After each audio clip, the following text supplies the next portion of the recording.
अब अपन शुरू से स्टार्ट कर रहे हैं। तो आज हमारी जो है जनगणना वाली क्लास रहने वाली कि जनगणना पे कैसे क्या पढ़ना है। ये आपको, क्योंकि आपको सबसे बड़ा इश्यू आ रहा था कि सर जनगणना याद नहीं होती, कैसे नहीं होती, हम करके देंगे आपको। इस तरीके से पढ़ोगे कि याद हो जाएगी। सबसे पहले तो आपको पता होना चाहिए कि जनगणना होती क्या है। तो उसके ऊपर अपन डिस्कस कर लेते कि क्या होती है।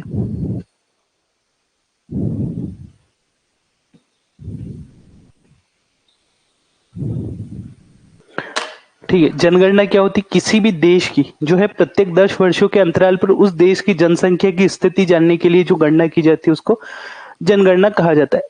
अब जनगणना 1 साल में भी हो सकती है, 10 साल में भी हो सकती है, पर हमारे यहाँ प्रावधान किया गया, या अगर देखो स्टार्टिंग से ही तो कितनी प्रकार की देखने को मिल रही। स्टार्टिंग से ही आपको देखने को मिल रही है कि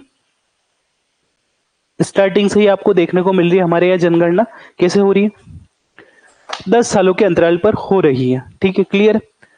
डाउट आए चैट बॉक्स में आप अपना डाउट डाल देना, क्लियर है, ताकि मुझे भी आपकी एक्टिवनेस पता चलती रहे कि कैसे क्या आप क्लास में एक्टिव हो या नहीं हो। क्लियर?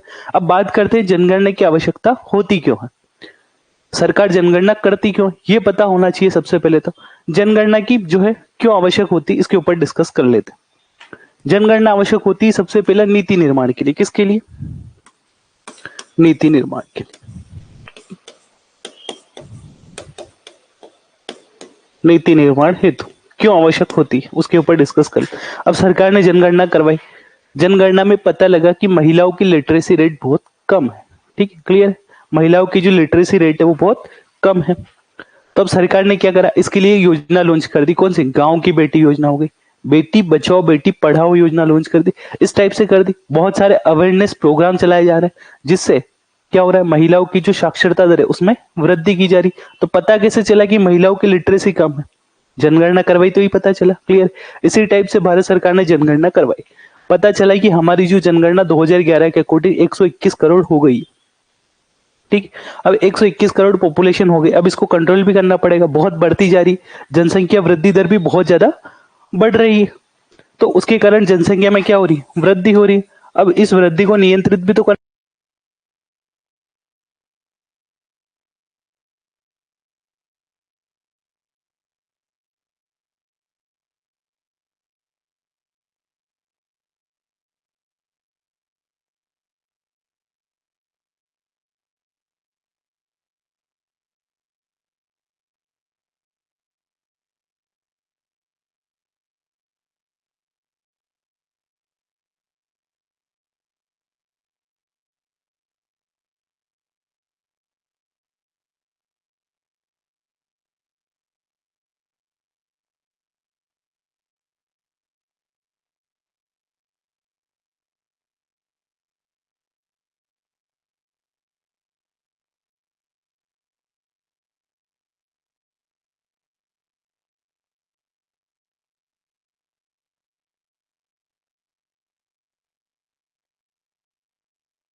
हो सकता है आपको जनगणना मतलब आपके जो जनगणना है आपको पढ़ने ही नहीं देना चाहता, ना कैमरा पढ़ने देना चाह रहा, ना ल्यूसेंट पढ़ने देना चाह रही।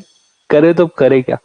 ठीक है, देखो थोड़ा बहुत एडजस्टमेंट कर लेना, इश्यू हो रहा है, कल तक इसको सही कर देंगे, तो कल से आपकी क्लासेस प्रॉपरली कंटिन्यू होने लग जाएगी।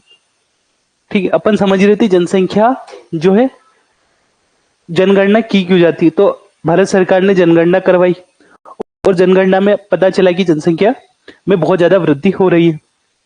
क्लियर? इसी वृद्धि के कारण उन्होंने क्या कर, मांग उठ रही है पूरे भारत में कि जनसंख्या नियंत्रण कानून लाओ ताकि जनसंख्या में। तो इस टाइप से नीति निर्माण करने में, बहुत सारी योजनाओं को लॉन्च करने में, शासन प्रशासन चलाने में जनगणना की बहुत ज्यादा जो जो जनगणना से जो डाटा प्राप्त होता है उसकी जो है सरकार को बहुत ज्यादा आवश्यकता होती। ये सभी देखा कि जनगणना की आवश्यकता क्यों होती। अब बात करते हैं अपने टॉपिक पे आ जाते हैं कि जनगणना कब स्टार्ट हुई, पहले कैसे क्या कालक्रम चला, उसके ऊपर अपन डिस्कस कर लेते हैं। सबसे पहले जनगणना स्टार्ट हुई आपकी 1872 में। कब स्टार्ट हुई? 1872 में भारत की पहली जनगणना हुई। इस टाइम पे हुआ करते थे लॉर्ड मेयो। ब्रिटिशर्स का राज था, बिल्कुल था। 1872 में ब्रिटिशर्स थे कि नहीं थे अपने यहाँ? थे, बिल्कुल थे। तो ब्रिटिशर्स का जो है राज हुआ करता था। तो ब्रिटिश के जो एक हुआ करते थे अपने, आपको पता होगा वायसराय का शासन काल आ गया था। जो 1857 की क्रांति के बाद क्या, गवर्नर जनरल का पद समाप्त करके वायसराय का पद बना दिया गया था। क्लियर है? तो ये उस टाइम पे वायसराय थे। तो लॉर्ड मेयो के कालक्रम में इसकी शुरुआत हुई। भारत में जनगणना की शुरुआत लॉर्ड मेयो के कालक्रम में हुई। क्लियर है? पूछा जाएगा आपसे कि किसके कालक्रम में हुई, तो आपका आंसर क्या हो जाएगा? लॉर्ड मेयो के कालक्रम में हुई।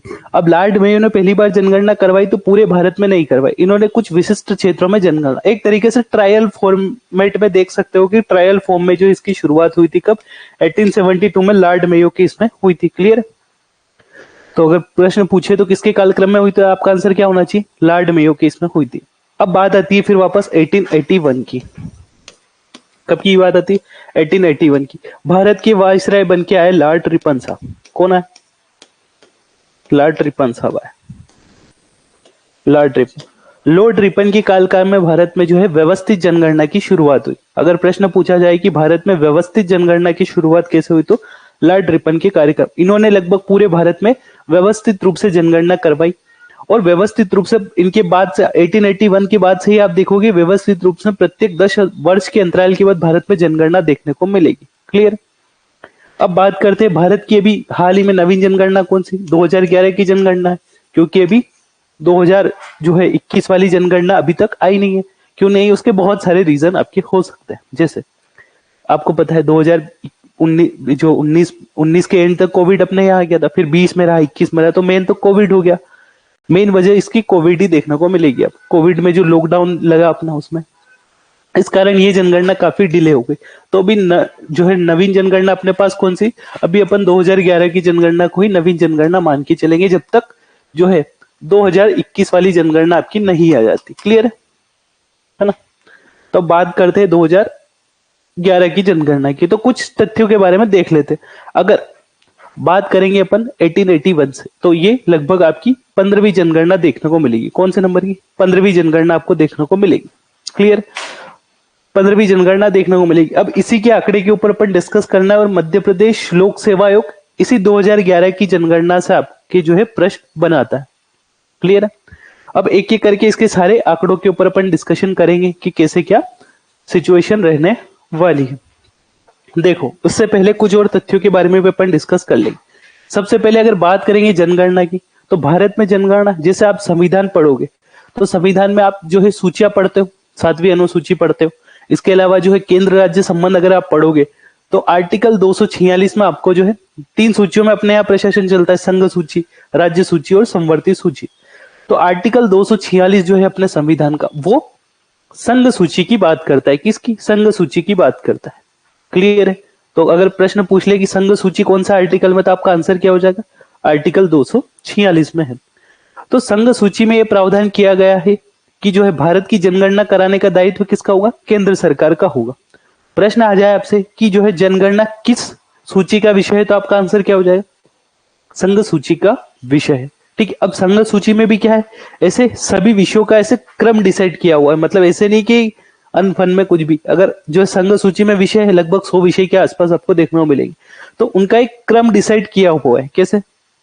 कि पहले नंबर पे कौन है, दूसरे नंबर पे कौन, तीसरे नंबर पे, इस टाइप से डिसाइड किया हुआ है। तो उसी क्रम में 69वें नंबर पे कौन आता है आपका? 69वें नंबर पर आता है आपकी क्या? जनगणना आती है। उसी क्रम में 69वें नंबर पर आपकी जनगणना आती है। पीडीएफ विजिबल है? ठीक है ना? तो आर्टिकल 246 में जनगणना कराने का दायित्व किसका हो गया? संघ सरकार हो गया। कौन सी अनुसूची क्रम में कौन से नंबर पर आ रही है, तो आपका आंसर क्या हो गया सर? 69वें नंबर पर आ रही है। ठीक है? अब भारत सरकार के अंतर्गत भी किस डिपार्टमेंट के अंतर्गत ये जनगणना वाला सिस्टम आता है, तो ये आता है आपकी गृह मंत्रालय के अंतर्गत। किसके अंतर्गत आता है? गृह मंत्रालय के अंतर्गत। अगर आपसे प्रश्न पूछ ले कि जनगणना कराने का दायित्व किसका है? संघ सरकार का। उसके किस मंत्रालय का है, तो आपका आंसर क्या होना चाहिए? गृह मंत्रालय आपका आंसर होना चाहिए। क्या? गृह मंत्रालय आपका आंसर होना चाहिए। अब गृह मंत्रालय अकेले तो बैठ के ये काम नहीं कर लेगा, इसके लिए व्यवस्था की गई। क्या? इसके लिए जो है एक किसकी नियुक्ति, एक व्यक्ति की नियुक्ति की जाती, उच्चतम अधिकारी होता है, एक अधिकारी होता है बेसिकली, उसका नाम होता है भारत का महापंजीयक और जनगणना आयुक्त। क्या होता है, भारत का महापंजीयक और जनगणना आयुक्त। इसकी मेन ड्यूटी होती है आपकी क्या, किसी जो है भारत की जनगणना करवाने की होती है। ठीक है, क्लियर है कि नहीं, क्लियर, ठीक है। कमेंट बॉक्स में प्रश्न आए, कुछ समझ नहीं आए तो आप टाइप करके बोल देना, ताकि मुझे जो है समझ आता रहे कि आपको समझ में आ रहा है कि नहीं आ रहा है। अगर मैं पूछूं कि समझ आ रहा है तो यस या नो करके आंसर दे देना, क्लियर। अब बात करें किसका, किस मंत्रालय के अंतर्गत आता है, तो गृह मंत्रालय के अंतर्गत आता है। ठीक है, किस सरकार की, संघ सरकार जो है इसका करती है। और कौन सी सूची में, तो संघ सूची का विषय देखने को मिलता है। कौन से नंबर पर, 69वें नंबर पर देखने को मिलता है। अब गृह मंत्रालय के अधिकारी की नियुक्ति करती है, उसका नाम क्या है, उसका नाम देखने को मिलेगा भारत का महापंजीयक एवं जनगणना आयुक्त। कौन करवाता है, महापंजीयक और जनगणना आयुक्त, क्लियर। अगर बात करेंगे तो वर्तमान में भारत के जो है महापंजीयक और जनगणना आयुक्त कौन है, डॉक्टर सी चंद्रमौली। कौन है, डॉक्टर सी चंद्रमौली। एक बार और इसको क्रॉस चेक कर लेना गूगल करके कि भारत की वर्तमान में जो है महापंजीयक और जनगणना आयुक्त कौन है, तो आपकी और चीजें क्लियर हो जाएगी। जहां तक मुझे पता है यही होने चाहिए, डॉक्टर सी चंद्रमौली। और एक बार आप क्रॉस चेक कर लेना। और इससे पहले कौन सी जनगणना हुई थी, 2001 की जनगणना हुई थी, तो उसमें आपको देखने को मिलेगा देवेंद्र कुमार सीकरी, जो 2004 से 2009 तक रहे। ये भी 2001 की जनगणना के टाइम पे नहीं थे, तो इनका कालक्रम भी कितना रहा था, लगभग 5 वर्षों का रहा था। तो अभी वर्तमान में कौन है, सी चंद्रमौली देखने को मिलते हैं। वही देखा आप लोगों ने, 2011 की जनगणना कैसी थी, अगर 2011 की जनगणना की बात करोगे तो कैसी थी, 15वीं जनगणना थी कि नहीं थी स्वतंत्र भारत की, स्वतंत्र भारत की 7वीं हो जाएगी। 15वीं जनगणना कैसे, 1881 से काउंट करो आप, 1881 से काउंट करोगे तो 2011 तक आते आते आपको क्रम मिलेगा 15वें नंबर का। कौन सा मिलेगा, 15वें नंबर का क्रम मिलेगा। तो वही लिखा हुआ है, क्लियर है,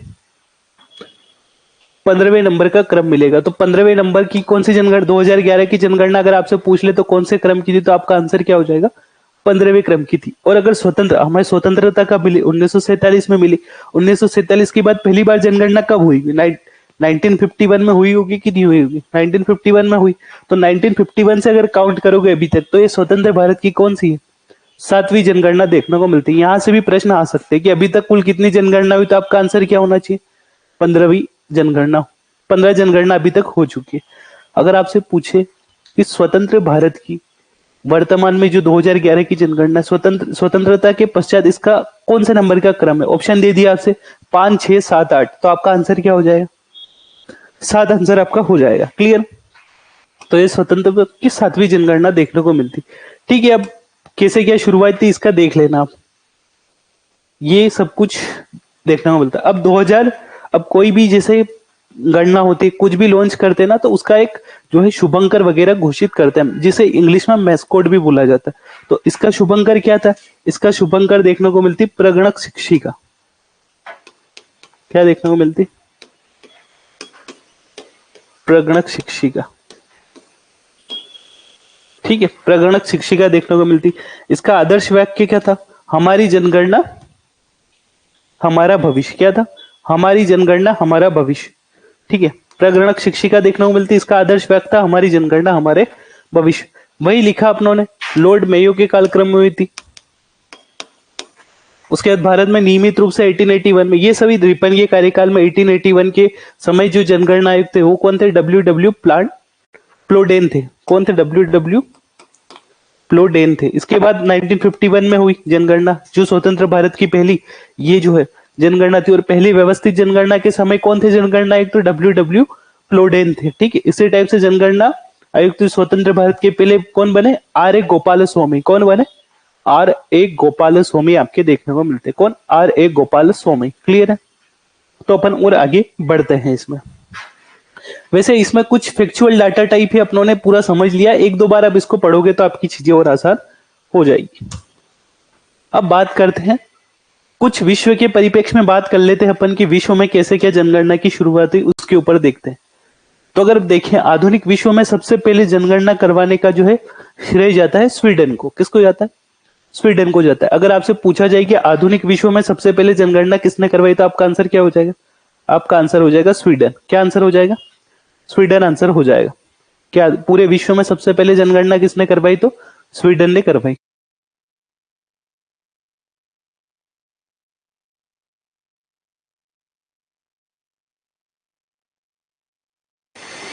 ठीक है, ये कैमरा बार बार बंद चालू हो रहा है, एडजस्ट कर लेना आपके हिसाब से, ठीक है, क्लियर। अब बात करें सबसे पहले की जनगणना कराने का स्वीडन को जाता है। 10 की जनगणना की शुरुआत 1790 में हुई।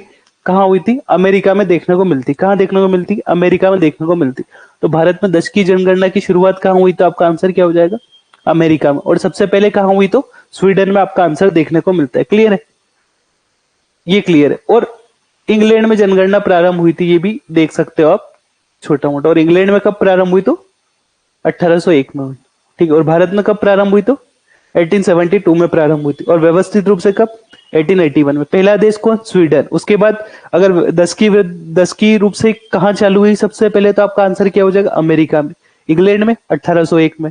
इंग्लैंड वाले याद रह जाए तो ठीक, नहीं रहे तो भी कोई बात नहीं, भारत वाले जरूर याद कर लेना। भारत में लॉर्ड मेयो में 1872 में करवाई, और व्यवस्थित रूप से 1881 में लॉर्ड रिपन के टाइम पे हुई। अभी तक कुल 15 जनगणना हो चुकी है।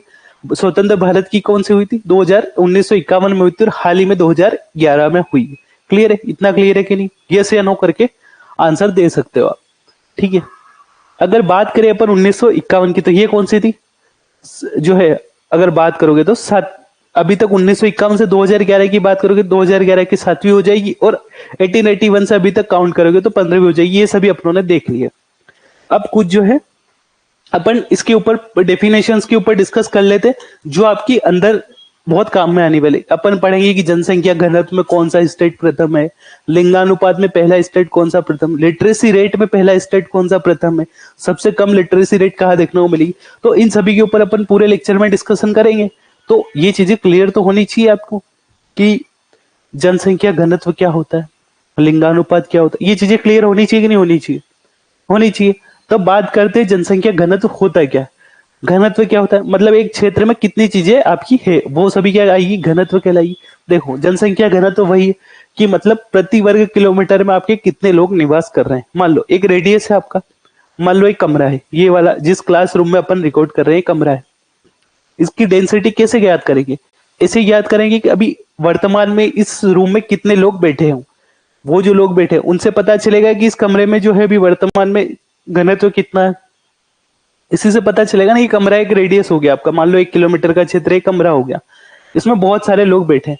तो पता कैसे चलेगा इस कमरे का घनत्व कैसे है? इनके काउंट करेंगे तभी तो पता चलेगा। अब उसका घनत्व निकालने का एक फॉर्मूला होता है। कैसे? कुल जनसंख्या का कुल क्षेत्रफल से डिवाइडेशन कर देते हैं। कैसे? समझो, इस कमरे में मान लो कितने लोग बैठे हैं, इस कमरे में बैठे हैं, ये कमरा कितना हो गया? 1 किलोमीटर का हो गया, मतलब 1 किलोमीटर हो गया। मान लो इस कमरे में जनसंख्या अभी वर्तमान में कितनी? 10 देखने को मिल रही। कितने? 10 लोग यहाँ बैठे हुए हैं। क्लियर? तो क्या करेंगे अपन जो है 1000 जो है 10 से किसको डिवाइड कर देंगे? 1000 को डिवाइड कर देंगे। 1000 से किसको डिवाइड कर देंगे? 10 से डिवाइड कर देंगे तो आपका क्या आ जाएगा? जनसंख्या घनत्व आ जाएगा। क्लियर? तो जनसंख्या घनत्व का फॉर्मूला हो जाएगा आपका कुल जनसंख्या से कुल क्षेत्रफल का अगर डिवाइडेशन कर देते तो जनसंख्या घनत्व आ जाता है। जनसंख्या घनत्व क्या होता है? तो प्रति 1 किलोमीटर में निवासरत व्यक्तियों की संख्या को ही जनसंख्या घनत्व कहा जाता है। क्लियर है कि नहीं? क्लियर है? क्लियर है। अब आगे बढ़ते हैं। इसी टाइप से आप बात करेंगे किसके ऊपर? लिंगानुपात के ऊपर बात करेंगे। तो प्रति 1000 पुरुषों की तुलना में महिलाओं की संख्या, लिंगानुपात क्या होता है? मान लो जैसे इसकी गणना जो है 1000 में की जाती। कैसे की जाती? 1000 में इसकी गणना की जाती कि 1000 पुरुषों पे वर्तमान में महिलाओं की संख्या कितनी है। इसे जो है लिंगानुपात कहा जाता है, सेक्स रेशियो कहा जाता है कि 1000 पुरुषों पे महिलाएं कितनी है वर्तमान। तो इसे किस कहा जाता है? लिंगानुपात कहा जाता है। 1000 पुरुषों की तुलना में स्त्रियों की संख्या लिंगानुपात कहलाती। पुरुषों की संख्या को स्त्रियों की संख्या से डिवाइड कर देंगे तो एक रेशियो प्राप्त हो जाएगा कि नहीं हो जाएगा कि 1000 पुरुषों पे कितनी। इस सूत्र से आप ज्ञात कर सकते हो लिंगानुपात। ठीक है। अगर पुरुष लिंगानुपात ज्ञात करना है तो कैसे करोगे? महिलाओं की संख्या से पुरुषों की संख्या को डिवाइड कर दोगे तो पुरुषों का लिंगानुपात हो जाएगा। स्त्रियों का लिंगानुपात ज्ञात करना है तो पुरुषों की संख्या से स्त्रियों की संख्या को डिवाइड कर दो। कैसे भी करके उल्टा सीधा करके आप पूरा निकाल सकते हो। क्लियर? अब चलते हैं आगे। शिशु लिंगानुपात की बात करें तो 0 से 6 वर्ष के बच्चों में जो है पर शिशु पे कितनी बालिका हैं उनकी संख्या को इसके अंतर्गत रखा जाता है। पर एक चीज ध्यान रखना, इसमें 1000 का क्या होगा? 1000 का जो है मल्टीपल होगा या गुणा देखने को मिलेगा। कैसे? 1000 पुरुषों पर उसी आयु वर्ग की स्त्रियों की संख्या, जैसे 0 से 6 वर्ग के बालकों की संख्या प्लस बालिकाओं की संख्या गुणित 1000। अब मन में आ रहा होगा सर 1000 क्यों लिखा हुआ? तो 1000 इसलिए लिखा हुआ है क्योंकि जो है बालकों, जो है बच्चे हैं अभी वर्तमान में नवजात शिशु, उनकी संख्या आपको 0 से 6 वाले वर्ग में बहुत कम देखने को मिलेगी। इसलिए सही आंकड़े प्राप्त करने के लिए क्या किया जाता है, 1000 का गुणा कर दिया जाता है। क्लियर है कि नहीं क्लियर? ठीक है, आगे बढ़ते साक्षरता दर के ऊपर डिस्कस करते। किसके ऊपर? साक्षरता दर के ऊपर डिस्कस करते कि साक्षरता दर आपकी होती क्या है। तो साक्षरता दर क्या होती है? अपने यहाँ साक्षर माना जाता है कि 7 वर्ष से अधिक उम्र का जो भी बच्चा, क्या 7 वर्ष से अधिक उम्र का जो भी बालक पढ़ सकता है, लिख सकता है या कोई भी भाषा बोल सकता है। क्या कर सकता है? लिख सकता है, पढ़ सकता है या भाषा को क्या कर सकता है, समझ सकता है। अपने यहाँ लिटरेसी की क्या पैमाने? अपने यहाँ लिटरेसी की केवल 3 पैमाने रखे हुए हैं। कितने? 3। मान लो एक्स पर्सन क्या करेगा, किसी भी भाषा को समझ सकता है, भाषा को क्या कर सकता है, समझ सकता है। उसके बाद क्या सकता है, लिख सकता है, उस भाषा को लिख सकता है या किसी भी भाषा को क्या कर सकता है, पढ़ सकता है। तो उसे क्या माना जाएगा, लिटरेट माना जाएगा। किसी भी भाषा से तात्पर्य यहाँ पे संविधान की अनुसूची 8 में वर्णित भाषाओं से है। क्लियर है? तो संविधान की अनुसूची 8 में जो वर्णित भाषाएं हैं, क्लियर, कितनी भाषा है, 22 भाषाएं हमारे कॉन्स्टिट्यूशन में वर्णित। उनमें से किसी भी जो है भाषा को अगर कोई व्यक्ति क्या कर सकता है, पढ़ सकता है, लिख सकता है या समझ सकता है, तो उसे लिटरेट माना जाएगा। इसके लिए एक आयु निर्धारित की गई, क्या उसके लिए एक बेस पैमाना निर्धारित किया गया 7 वर्ष। मतलब 7 वर्ष से अधिक उम्र का यदि कोई व्यक्ति है, तो यदि वो किसी भाषा को पढ़ सकता है, समझ सकता है, ठीक है, पढ़ सकता है, समझ सकता है, लिख सकता है, तो उसे क्या माना जाएगा, लिटरेट माना जाएगा। कैसे? साक्षरता दर ज्ञात करने के लिए क्या किया जाता है, 7 से प्लस आयु वर्ग की जो भी व्यक्ति है उनको और उनकी जो संख्या है, अब ऐसे काउंट कर लेंगे कि कौन व्यक्ति पढ़ सकता है कौन नहीं। तो अब दर ज्ञात करनी है, रेट ज्ञात करनी, तो रेट कैसे निकालेंगे? तो जो 7 से प्लस आयु वर्ग के जो बच्चे, उनको जितने साक्षर लोग हमने काउंट किया उससे डिवाइड कर देंगे और संख्या किससे, 100 से गुणा कर देंगे। क्यों कर देंगे भाई? आंकड़े सटीकता से प्राप्त करने के लिए 100 से गुणा कर देंगे, तो आपकी लिटरेसी रेट आ जाएगी। क्लियर? अब और आगे चलते, अब बात करते हैं दशकीय वृद्धि दर की। किसकी बात करते हैं? दशकीय वृद्धि दर की बात करते हैं कि दशकीय वृद्धि दर होती क्या है सबसे पहले तो, ठीक है। अब 10 माने 10 वर्ष, ठीक है। तो 10 वर्षों के अंतराल पर अगर जो है किसी भी देश में वृद्धि हुई है तो उनका परसेंटेज क्या कहलाता है, आपका दशकीय वृद्धि दर।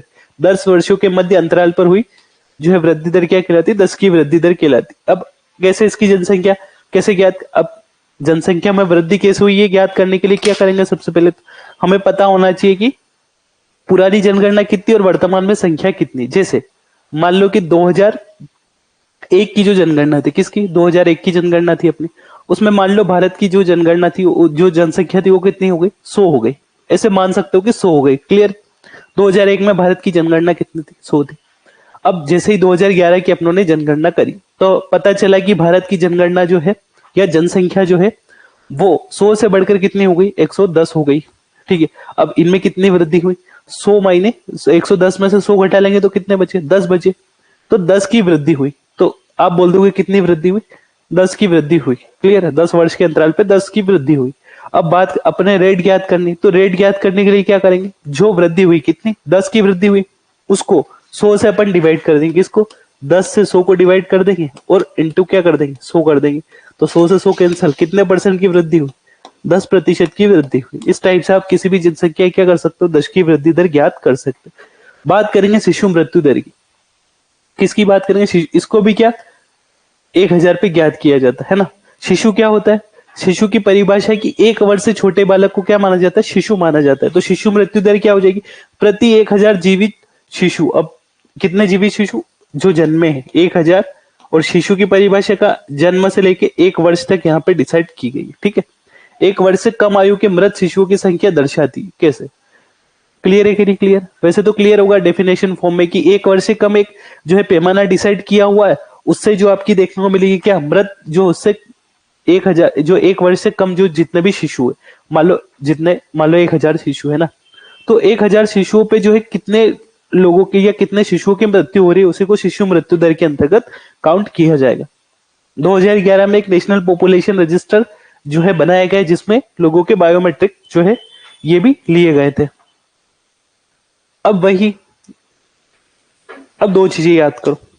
सबसे पहले आपसे ये प्रश्न पूछा जा चुका है, और एक ये वाला प्रश्न आपकी एमपीपीएससी 2021 की जो प्रीलिम्स है उसमें पूछा जा सकता है। तो अपने यहाँ जो है दो महान विभाजक वर्ष आपको देखने को मिलेगी। कैसे? 2000 जो 1911 की जो जनगणना हुई अपने, ठीक है, और 1921 की जनगणना हुई, तो पहली बार देखा गया कि 1911 की जो जनगणना थी, वैसे तो आप देखोगे जो जनगणना होती है ना अपने भारत में, तो कालक्रम वाइज हमेशा जो है पिछली वाली जनगणना से जो अगली जनगणना होती है उसमें जनसंख्या हमेशा इंक्रीज हुई होती हुई दिखती है आपको। पर 1911 से 1921 की जो जनगणना थी उसमें क्या हुआ, नेगेटिव रेशो दिखाई दिया। कैसे? उसमें दिखाई दिया कि जो भारत की पॉपुलेशन 1911 में थी, 1921 की जो जनगणना हुई उसमें ये पॉपुलेशन क्या हो गई, कम हो गई। अब कम क्यों हुई इसके ऊपर डिस्कस कर लेते। कम होने के बहुत सारे आपके कारण देखने को मिलते हैं। जैसे देखोगे आपकी 1918 से 1921 के मध्य बहुत सारे भारत में अकाल देखने को मिलते हैं। अकाल से लोगों भूखमरी के मारे मर गए। उसके बाद जो है ब्रिटिशर्स क्या कर रहे थे, बहुत सारा अत्याचार भी लोगों के ऊपर कर रहे थे। ये सभी जब मॉडर्न हिस्ट्री पढ़ेंगे तब और अच्छी तरीके से अपन इसके ऊपर डिस्कशन करने वाले हैं। तो क्या कारण था, अकाल पड़ गए, ब्रिटिशर्स के द्वारा बहुत सारी जातियां की जा रही थी, उससे कहीं ना कहीं लोगों की जो है मृत्यु होने का ये मेन कारण तो वही है, अकाल वाला। तो लोग भूखमरी से इसके अंतर्गत मर गए थे। तो क्या हुआ, 1911 से 1921 के मध्य क्या हुआ, पॉपुलेशन भारत की कम हो गई। और पहली बार ऐसा देखने को मिलेगा जब भारत की पॉपुलेशन क्या हो जाएगी, कम हो जाएगी। इसी कारण इसको किसके नाम से जाना जाता है। और रेट की अगर बात करोगे तो जो है 0.3% तक कमी देखने को मिलती। फलस्वरूप भारत में जनसंख्या कितनी, 77 लाख रह गई। ठीक, क्लियर, ये आंकड़ा याद रह जाए तो ठीक है, नहीं तो और कम रह गई। इसीलिए 1921 को किसकी संज्ञा दी जाती है, महान विभाजक वर्ष की संज्ञा दी जाती। क्यों दी जा रही, क्योंकि 1911 से 1921 में पॉपुलेशन कम हो गई। कितनी कम हुई, -31% कम हो गई, इसलिए इसको महान विभाजक वर्ष की संज्ञा दी जाती। उसके बाद आते हैं, एक तो कम हो गए, अब बात करते एक और की, जिसे लघु विभाजक वर्ष की संज्ञा भी दी जाती, या जो है औसत वर्षी घाती, इसे किसकी दर्जा दी, इसे लघु विभाजक वर्ष की संज्ञा भी दी जाती। 1961 को किसकी संज्ञा दी जाती, लघु विभाजक वर्ष की। और अगर बात करोगे तो 1921 को महान विभाजक वर्ष की, कंफ्यूज मत हो जाना, महान आए तो 1921, लघु महान विभाजक आए तो आपका आंसर होना चाहिए 1961 से 71 के मध्य का रेशो होना चाहिए। इसमें क्या हुआ, 1951 की जो पॉपुलेशन थी वो आते आते 1961 तक आते आते बहुत बढ़ गई थी, या 1961 से 1971 तक आते आते बहुत ज्यादा इंक्रीज हो गई थी। बहुत सारे कारण थे। एक तो हरित क्रांति इसके दौरान हो गई थी, तो वीट प्रोडक्शन बहुत ज्यादा हो गया था, लोगों में जो खाद्यान्न की भरमार मात्रा में देखने को मिलती। उसके अलावा सरकार जो है पंचवर्षीय योजना के माध्यम से रोजगार वगैरह भी दे रही थी। अब किसी प्रकार की जातियां लोगों पे नहीं हो रही थी, और भी बहुत सारे रीजन इसके अंतर्गत देखने को मिलेंगे। उससे क्या हुआ, पॉपुलेशन भारत की इंक्रीज हो गई 1951 की तुलना में 1961 में, तो बहुत ज्यादा पॉपुलेशन बढ़ गई थी। इसीलिए इसको जो है लघु विभाजक वर्ष की संज्ञा दी जाती है। क्लियर, एक दो बार पढ़ोगे तो चीजें आपकी आसान रहने वाली। अब आते हैं अपन 2011 की जनगणना पे, जो अपना आज का टॉपिक मेनली रहने वाला है। क्लियर, अब बात करते हैं 2011 की जनगणना के ऊपर। स्पीड फास्ट तो नहीं हो रही है मेरी, स्पीड फास्ट तो नहीं हो रही है मेरी, ठीक ठाक स्पीड है, समझ में आ रहा है कि नहीं आ रहा है, ये बताओ पहले तो, कमेंट करके बताओ जल्दी से। स्पीड ज्यादा तेज तो नहीं हो रही अपनी, स्पीड स्लो करें क्या और कि ठीक है, बताओ जल्दी से।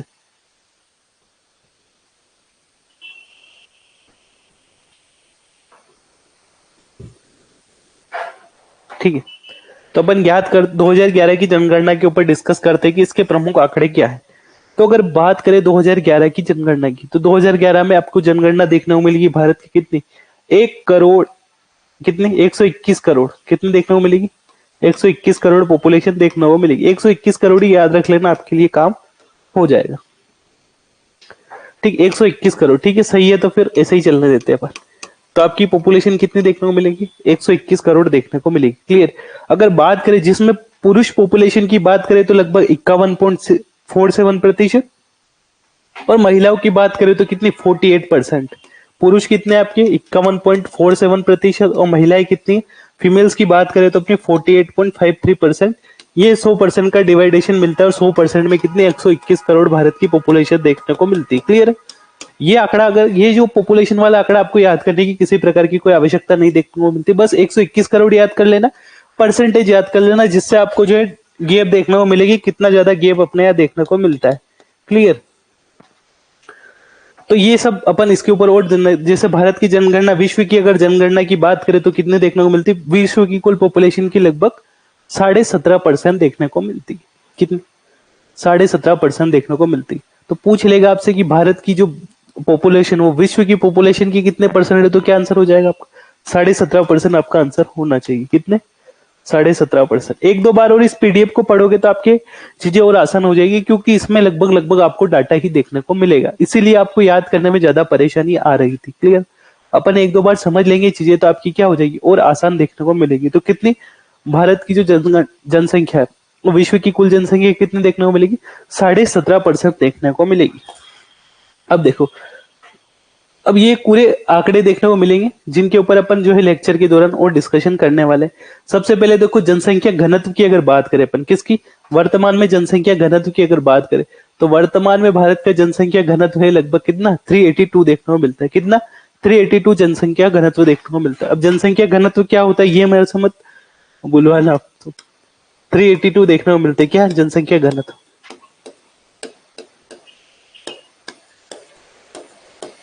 वर्तमान में भारत का जनसंख्या घनत्व कितना है? 382। ये किस जनगणना की बात हो रही है? 2011 की जनगणना की बात हो रही है। इसी टाइप से 2001 की जनगणना की अगर बात करेंगे तो 2001 की जनगणना में आपको 325 देखने को मिलेगा। कंपैरिजन कितना आ रहा, कितने की वृद्धि हो रही, ये आप मेरे को बताओ, कितने ज्यादा की जो है वृद्धि आपको देखने को मिल रही है।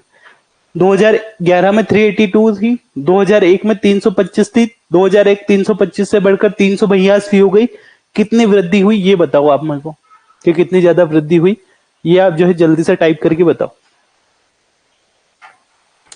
तो जो वृद्धि हुई ये आपकी याद रख लेना, इसी प्रकार के कंपेयर करके आपसे क्वेश्चन पूछे जा सकते हैं कि कितनी ज्यादा वृद्धि हुई। तो कंपेयर करके भी आपको पढ़ते चलना है कि 2001 में क्या, सब चीजों का कंपैरिजन नहीं करना है, मेन मेन चीजों का आपका कंपैरिजन करना है।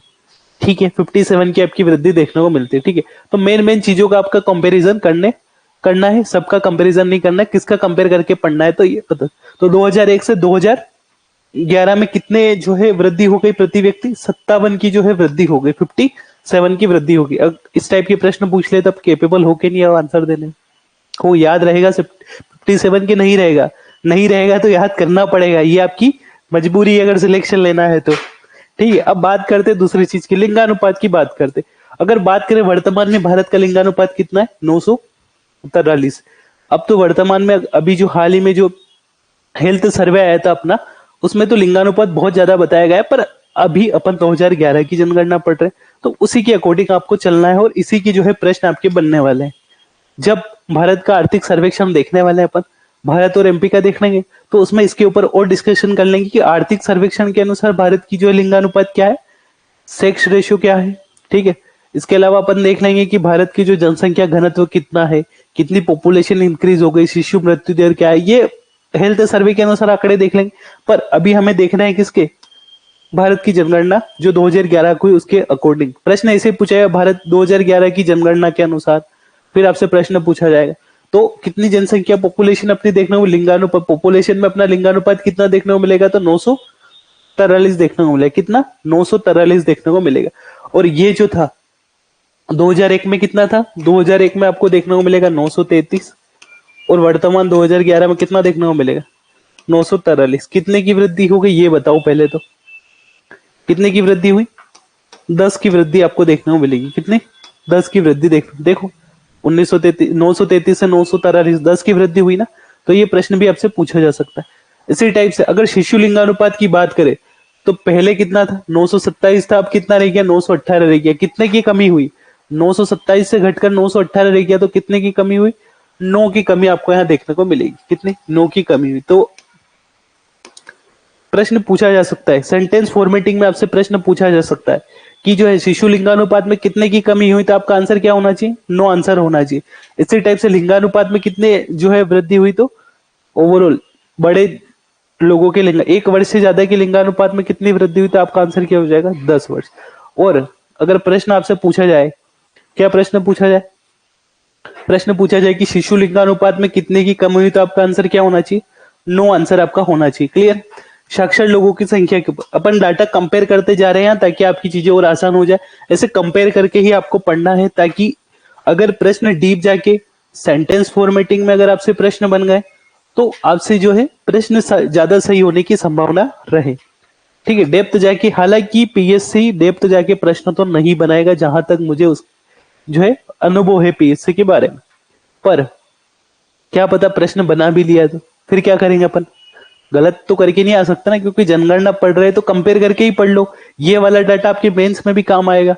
जहां आपके अगर देखोगे हेल्थ वाला पोर्शन, तो हेल्थ वाले यूनिट में आपको देखने को मिलेगा क्या? एक टॉपिक देखने को मिलेगा, जन्म मृत्यु सम्यक, वाइटल स्टैटिक्स। जन्म मृत्यु सम्यक में भी ये डाटा आपके काम आने वाला है। तो इसीलिए क्या इस तरीके से ही पढ़ना है कि ताकि आपका प्री का काम भी हो जाए और मेंस का काम भी आपको देखने को मिलता है। अब प्री तो पास करके नहीं बैठना है, मेंस भी तो निकालना है, तो उसके लिए भी ये पढ़ना ही पड़ेगा। वहां कंपैरिजन पूछा जा सकता है। इसके अलावा ये डाटा कहाँ काम आ सकता है आपकी? ये डाटा आपके काम आएगा कहाँ? जब आप जो छठे पेपर में निबंध का पेपर जब दोगे, तो निबंध के पेपर में भी आपका ये बहुत काम में आने वाला है। इसके अलावा अगर बात करें हेल्थ वाले पेपर में जो है ये डाटा काम में आने वाला है। इसके अलावा एजुकेशन वाली जो यूनिट है वहां आपके ये काम में आ जाएगा। तो डाटा तो बहुत ज्यादा काम में आ जाएगा। इस डाटा का कैसे यूज करना है ये भी मैं आपको जो है क्लास के दौरान सब कुछ बता दूंगा। तो ध्यान से पढ़ना, क्योंकि आप प्री का तैयारी, प्री में भी ये डाटा बहुत काम में आएगा और मेंस में भी ये डाटा आपके बहुत काम में आने वाला है। क्लियर है? अब देखो, अब बात करेंगे साक्षर लोगों की। तो वर्तमान में साक्षरता अगर बात करेंगे तो वर्तमान में साक्षरता कितनी भारत की? 73% देखने को मिलती है। वर्तमान में कितनी साक्षरता है? 73। ये कब की बात है? 2011 की बात। इसी टाइप से 2001 की अगर बात कर लेते, 2001 में आपको साक्षरता देखने को मिलेगी 64.84%। कितनी? 64.84%। कितने का डिफरेंस आया ये बताओ? कितने का डिफरेंस आया ये बताओ पहले तो। ठीक, ये डिफरेंस आप लिख लेना कितने का आ रहा है। इसी टाइप से देखो, पुरुष अक्षर वर्तमान में कितनी? 73%। 2001 में कितनी? 64.8% देखने को मिलते हैं। डिफरेंस जो है वो लिख लेना आप। इसी टाइप से अगर बात करेंगे पुरुष साक्षरता की, तो पुरुष साक्षरता कितनी? 1 जो है कितनी देखने को मिलेगी? 75 देखने को मिलेगी। कब? 2001 में। अब वर्तमान में देखोगे पुरुष साक्षरता कितनी? देखो, ये आपका क्या हो गया? Overall education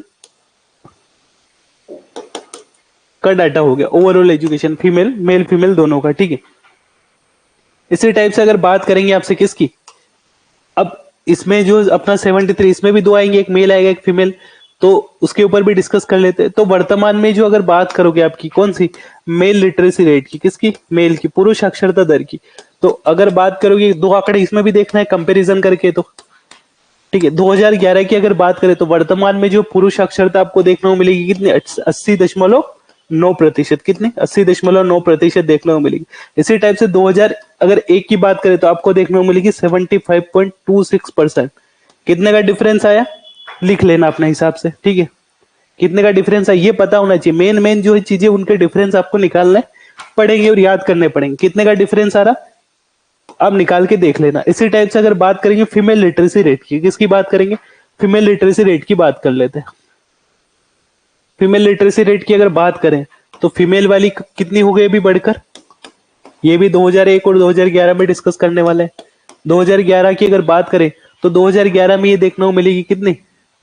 64%। कितनी देखने को मिलेगी? 64%। ये देखने को मिलेगी 64%। 64 ही याद रख लेना, आपका काम हो जाएगा। इसी टाइप से महिला साक्षरता की बात करें तो कितनी हो जाएगी? 50.67%। 2001 डिफरेंस कितना आ रहा निकाल के याद कर लेना।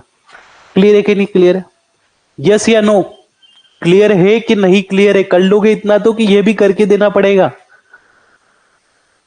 बताओ जल्दी बताओ, कर लोगे इतना कि नहीं कर पाओगे?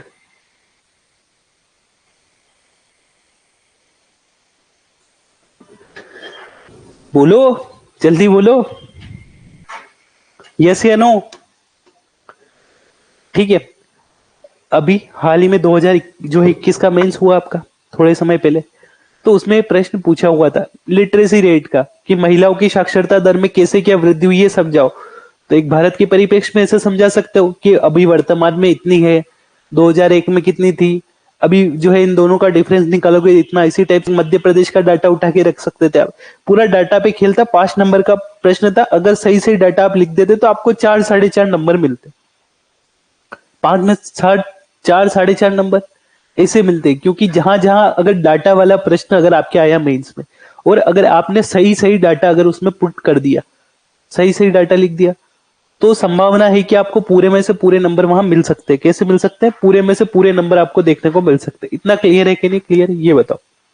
तो डाटा तो बहुत अच्छे तरीके से आपको याद करते चलना है, क्योंकि मेंस में हर जगह आपके काम आने वाला है, और प्री निकालने में भी आपके काम आने वाला है, क्योंकि यहां से लगभग जनगणना से आपको 2 प्रश्न प्रीलिम्स में भी देखने को मिलेंगे। अगर बात करेंगे न्यूनतम साक्षरता रेट की, किसकी, न्यूनतम साक्षरता दर की अगर बात करेंगे, तो आंध्र प्रदेश में देखने को मिलेगा। कौन सी वाली की बात हो रही? ग्रामीण साक्षरता की बात हो रही है, ध्यान रखना। किसकी?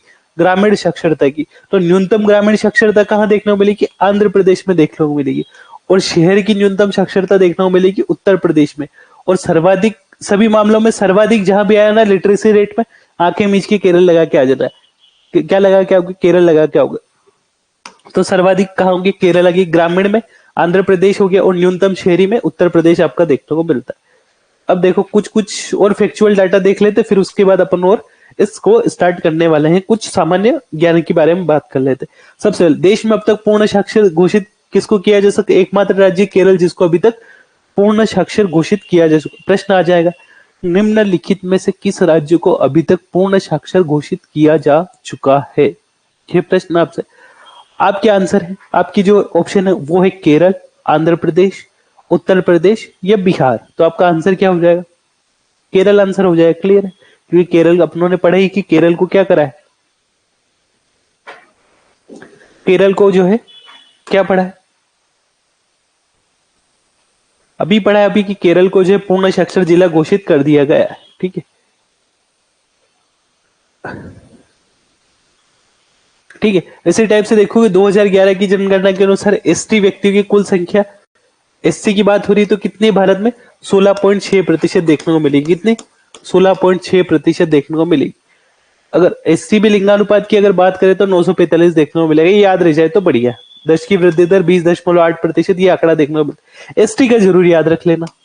किसका? एसटी का आपसे पूछा जा सकता है। देखो एसटी के बारे में 3-4 आंकड़े अब याद करके रखना। कितने? 3-4 आंकड़े आपको याद करके रखना। सबसे पहले एसटी की अगर कुल पॉपुलेशन की बात करें तो भारत के परिप्रेक्ष्य में कितनी है? 8.6%। किसके परिप्रेक्ष्य में? भारत के परिप्रेक्ष्य में। ठीक है, 8.6% कितनी है? 8.6% आपको देखने को मिलेगी भारत के परिप्रेक्ष्य में। ठीक है, अगर मध्य प्रदेश की अपनों ने कल पढ़े ना, मध्य प्रदेश की जनजाति मध्य प्रदेश के परिप्रेक्ष्य में कितना पड़ा? 21.10% ये देखने को मिलेगी मध्य प्रदेश में। किसमें देखने को मिलेगी? मध्य प्रदेश में। ठीक है, भारत में कितनी? 8.6%। मध्य प्रदेश में कितनी देखने को मिलेगी? 21.10% देखने को मिलेगी। क्लियर है कि नहीं क्लियर है? अगर एक और प्रश्न बनता है आपसे, क्या कि मध्य प्रदेश में भारत, अब जैसे भारत में कितनी 8.6%, अगर ओवरऑल भारत की पॉपुलेशन कितनी 121 करोड़, 121 करोड़ में से कितनी अगर परसेंटेज वाइज निकालोगे तो 8.6% आपको एसटी की पॉपुलेशन उसमें देखने को मिलेगी। किसकी? एसटी की पॉपुलेशन देखने को मिलेगी। अब जो पूरे भारत की ओवरऑल निकालोगे तो उस भारत की ओवरऑल जो 21 करोड़ जनसंख्या, उसमें जो है 21 करोड़ में से जो है मध्य प्रदेश में कितने निवास करती है उसके ऊपर देखिए। तो अगर भारत की कुल पॉपुलेशन में मध्य प्रदेश की अगर बात करोगे तो मध्य प्रदेश में आपको 14.6%, ये क्या देखना मिलेगी? कुल भारत की पॉपुलेशन की देखने को मिलेगी। कुल इंडिया की पॉपुलेशन की मध्य प्रदेश में निवास करने वाले। नहीं क्लियर हुआ? एक बार और समझो। ये जो 21.10% अपनों ने लिखा है ना, 21.1%, ये मध्य प्रदेश की पॉपुलेशन की बात हो रही है कि मध्य प्रदेश में कितनी 7, 26, 26, 809 जो पॉपुलेशन आपको देखने को मिलती है, उन 7, 26, 26, 809 का अगर परसेंटेज निकालोगे तो मध्य प्रदेश के परिप्रेक्ष्य में कितना आएगा? 21.1% आएगा। क्लियर है? मध्य प्रदेश की कुल पॉपुलेशन की अगर बात करोगे उसमें कितने परसेंट? 21.1%। अगर भारत की कुल पॉपुलेशन की बात करोगे तो ओवरऑल भारत में कितने 121 करोड़ में से 8.6% आपको पॉपुलेशन देखने को मिलेगी। अगर कुल भारत की पॉपुलेशन की अगर बात करें जो एसटी की 8.6% है, उस 8.6% में से मध्य प्रदेश में कितने निवास करते तो आपका आंसर क्या हो जाएगा? 14.6% हो जाएगा। क्लियर? ये एसटी का डाटा क्लियर है कि नहीं क्लियर है? यस या नो? जल्दी से बताओ यस या नो, ताकि और स्पीड से अपन चल सके। यस या नो बताओ जल्दी से। और कंपैरिजन पूछ ले तो 8.2 वर्तमान में कितनी 8.6 कितने 0.04% की आपकी वृद्धि देखने को मिलती, कितनी 0.014% की वृद्धि देखने को मिलती कौन से 2001 से 2011 के। क्लियर है ना? चलो आगे बढ़ते हैं। अब बात करते हैं ये इनके लिंगानुपात याद कर लेना 990। क्लियर? नगरीय जनसंख्या अगर याद रह जाए तो ये, हाँ नगरीय जनसंख्या जरूर याद कर लेना यार।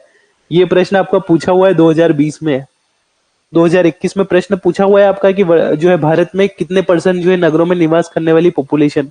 तो ये याद कर लेना कि कितने परसेंट गांव में, कितने परसेंट नगरों में। गांव की याद कर लोगे तो नगरों की 100 में से माइनस कर लेना, वैसे याद रह जाएगी। अगर नगर की याद कर लोगे तो गांव के 100 जो है 100 में से माइनस कर लेना, वैसे याद रह जाएगी। एक डाटा भी याद कर लेना, कितना है नगरीय जनसंख्या की अगर बात करें तो नगरीय जनसंख्या आपकी कितनी 31.2% देखने को मिलती, कितनी 31.2%। ये क्लियर है कि नहीं क्लियर? कितनी देखने को मिलती है 100 में से 31.2% लोग कहाँ निवास करते हैं? भारत में नगरों में निवास करते हैं। ये लिख लिया ना एमपी का डाटा, ये काम आने वाला है आपका। वैसे तो इसमें लिखा हुआ है सब, फिर भी आप एक बार लिख लेते तो बढ़िया रहता। 2001 की जनसंख्या की बात करें तो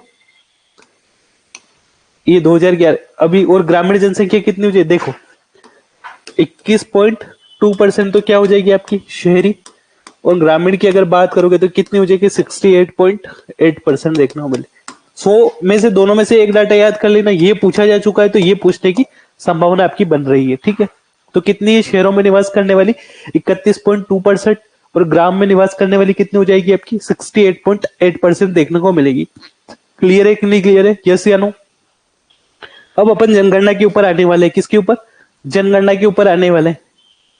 अब यही यहाँ याद करने की आपकी परेशानी आ रही थी कि सर याद नहीं हो रहे हमें, राज्य याद करवा दो। अब याद करते हैं अपन। ठीक है, ट्रिके बताऊंगा। ट्रिके नॉर्मली सिंपल सी रहेगी, वैसे तो अपना ट्रिक्स बनाने का कभी सिस्टम रहा ही नहीं है। तो क्या ट्रिके बनाने में मैं इतना एक्सपर्ट आदमी नहीं हूं, है ना, कि ट्रिके बना बना के आपको परोड़ सकूं। फिर भी मैंने कुछ इनके जो है फर्स्ट नाम है इनसे कुछ ट्रिके बनाई है, और कुछ जो है मैप के थ्रू अपन याद करने का प्रयास करेंगे एक एक करके। जैसे जनसंख्या सर्वाधिक करके वो ट्रिक लिख लेना, बाद में यहां से पढ़ लेना। इसी टाइप से जनसंख्या में दो पोर्शन बनाना, एक तो सर्वाधिक, एक न्यूनतम। ठीक है, सर्वाधिक में जो ट्रिक बताऊं उसके आगे लिख देना, न्यूनतम में जो ट्रिक बताऊं उसके आगे लिख देना, ताकि आपको रिवीजन करने में आसानी रहे। क्लियर है? तो ये बढ़िया है कि नहीं सिस्टम अपना, इस तरीके से अपन चलने वाले। अगर बात करेंगे अगर कुल स्टेट की, तो आपको केवल 3 स्टेट के बारे में याद करना है। कितने स्टेट के बारे में याद करोगे?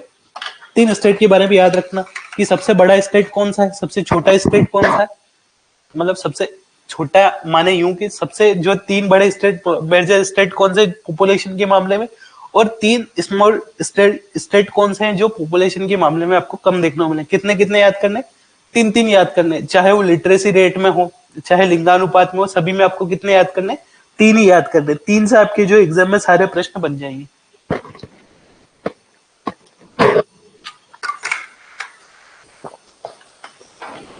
इतना क्लियर है कि नहीं क्लियर है, पहले ये बताओ। क्लियर है? बड़े आगे देखो, 3 3 स्टेट का बारे में अपन को याद करना है कि 3 स्टेट कौन से। मुख्य परीक्षा में भी पूछे जा सकते हैं, पूछ लेगा जनसंख्या के मामले में मध्य प्रदेश के 3 बड़े स्टेट, तीनों के नाम लिखने पड़ेंगे। न्यूनतम जनसंख्या वाले 3 राज्यों के नाम लिखिए, इस टाइप के प्रश्न आ सकते हैं। जो है सर्वाधिक दशकीय वृद्धि दर वाले राज्यों के नाम लिखिए, इस टाइप के प्रश्न आपके मुख्य परीक्षा में भी आ सकते हैं। वह 3 नंबर में ये प्रश्न पूछेगा। 3 अपने को याद है, 3 अगर ऐसे चांद बना के, अगर इस टाइप से चांद बना के ऐसे ऐसे करके 3 स्टेट के नाम भी लिखे होंगे, 3 में से 3 नंबर आपको मिलेंगे। क्लियर? मैंने बोला डाटा जहां जाएगा अगर वहां आपने डाटा सही लिखा तो पूरे में से पूरे नंबर आपको मिलने की संभावना वहां बनी रहती है। अब बात करते हैं जनसंख्या की। किसकी? जनसंख्या के मामले में तो भारत की जनसंख्या कितनी 121 करोड़ आपको देखने को मिलेगी। कितनी? 121 करोड़। 121 करोड़ 8 लाख और कुछ ऊपर आंकड़े देखने को मिलेगी, तो कितनी 121 करोड़ पॉपुलेशन देखने को मिलेगी। अब जनसंख्या का मामले में 3 सबसे बड़े स्टेट देखेंगे। अगर मेजर स्टेट की अगर बात करोगे तो मेजर स्टेट देखने को मिलेगा एक कौन सा? उत्तर प्रदेश। ये आंकड़े याद करने की किसी प्रकार की आपको कोई आवश्यकता नहीं है। पहली बात तो जिनके आंकड़े याद करने की आवश्यकता होगी मैं आपको बता दूंगा। क्लियर है कि कौन कौन से आंकड़े आपको याद करने हैं? ठीक है, ये जो पीछे आंकड़े दिए ये याद करने की कोई आवश्यकता नहीं है, आपको बस स्टेट के नाम याद कर लेना। क्लियर है कि नहीं क्लियर है, पहले ये बताओ कैसे याद हो, जल्दी बताओ। ठीक है, अब बात करते हैं 3 सबसे बड़े मेजर स्टेट की। सबसे बड़ा आता है आपका उत्तर प्रदेश, फिर आता है महाराष्ट्र और फिर आता है बिहार। सबसे बड़ा स्टेट कौन सा हो जाएगा पॉपुलेशन के मामले में? पॉपुलेशन के मामले में सबसे बड़ा स्टेट हो जाएगा आपका उत्तर प्रदेश। दूसरे नंबर पर कौन सा हो जाएगा? महाराष्ट्र। और तीसरे नंबर पर हो जाएगा बिहार। कौन सा? पहले नंबर पर उत्तर प्रदेश, दूसरे नंबर पर महाराष्ट्र और तीसरे नंबर पर बिहार। पहले नंबर पर कौन आ जाएगा? उत्तर प्रदेश। दूसरे नंबर पर कौन आ जाएगा? महाराष्ट्र। तीसरे नंबर पर कौन आ जाएगा? बिहार। क्लियर है कि नहीं क्लियर है? उत्तर प्रदेश, महाराष्ट्र और बिहार देखने को मिलेगा। क्लियर? इसकी ट्रिक बनाइए, इसके जो पहले पहले शब्द है उससे। उत्तर प्रदेश का उ, महाराष्ट्र का म और बिहार का क्या आ जाएगा? बी। तो ट्रिक क्या हो जाएगी आपकी? उम बी। क्या याद करना? उम बी याद करना। अटपटी से ट्रिक लगेगी पर बार बार प्रैक्टिस करोगे चीजें याद रह जाएगी। एग्जाम में ये उम बी याद आएगा। क्या आएगा? याद आएगा उम बी। उम बी। उ से हो जाएगा उत्तर प्रदेश, म से हो जाएगा महाराष्ट्र और बी से हो जाएगा बिहार। क्लियर? उत्तर प्रदेश, महाराष्ट्र, बिहार। म से कंफ्यूज हो जाओगे मध्य प्रदेश या महाराष्ट्र में, तो मध्य प्रदेश की तो पता ही आपको कि बहुत पीछे है मध्य प्रदेश, तो लगभग छठे सातवें नंबर पर जा रहा है। तो उससे तो कंफ्यूज होना ही नहीं, क्योंकि मध्य प्रदेश तो बहुत अच्छे तरीके से अपन पढ़ चुके हैं। तो कौन कौन से हो जाए? उत्तर प्रदेश, महाराष्ट्र, बिहार। ट्रिक क्लियर है कि नहीं क्लियर? यस या नो करके बताओ जल्दी से। सिंपली ट्रिक पढ़ेंगे अपन, ज्यादा पे ट्रिम।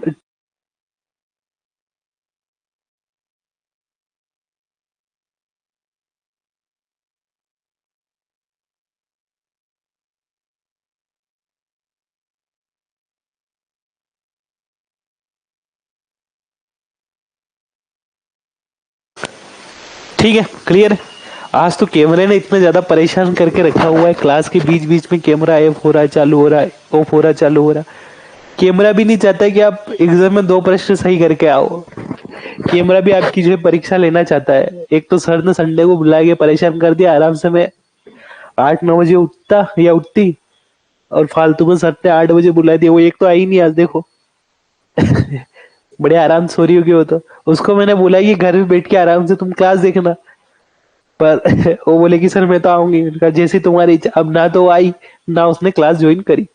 तो इस प्रकार से करोगे तो कैसे सिलेक्शन होगा यार? थोड़ा तो आपको थोड़ा तो करना पड़ेगा यार, थोड़े बहुत प्रयास अपने स्तर पे, तभी आप सिलेक्शन ले पाओगे। क्योंकि सिलेक्शन में मैं आपको बस एक दिशा बता सकता हूँ कि कहाँ कहाँ से आपके प्रश्न आते हैं, ये चीजें आपको याद करनी पड़ेगी। अब याद तो आपको ही करनी पड़ेगी, मैं थोड़ी याद करवाने आऊंगा क्या। क्लियर?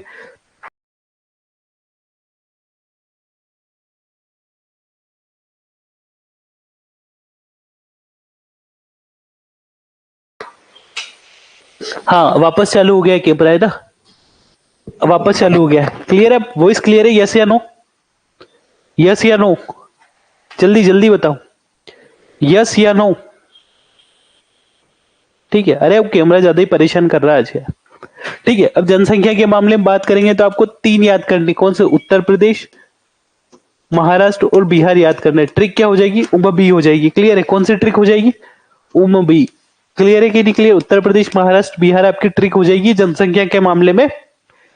3 सबसे बड़े मेजर स्टेट आपके देखने को मिलेंगे। क्लियर है कि नहीं क्लियर है?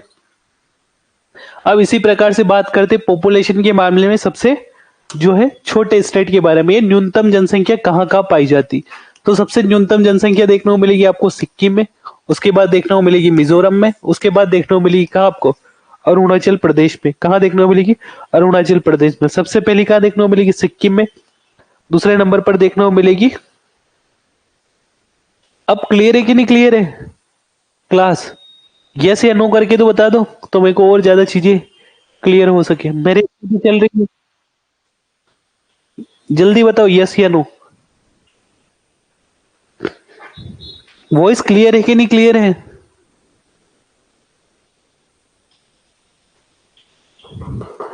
यस या no? Yes, no, yes, no, जल्दी बताओ।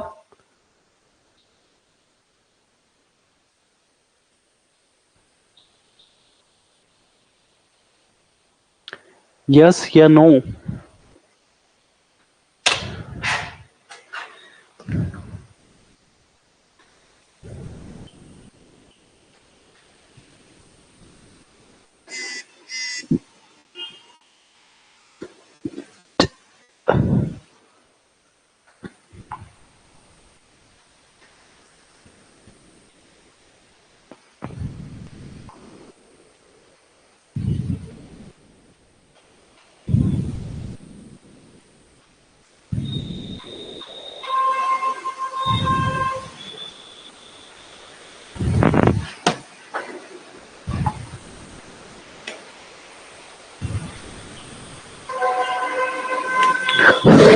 वॉइस आ रही कि नहीं आ रही, पहले तो ये बताओ। अब आ रही है वॉइस? Hello hello.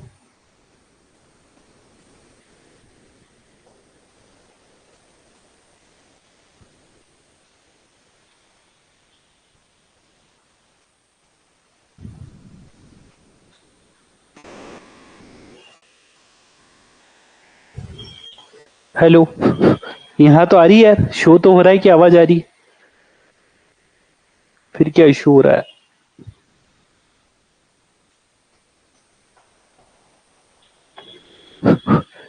आवाज नहीं आ रही आपको? एक मिनट।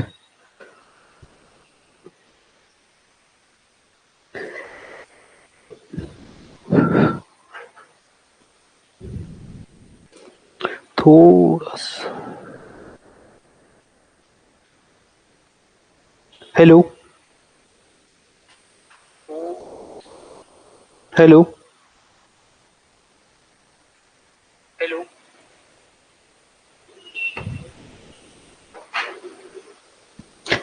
एक बार क्या करो,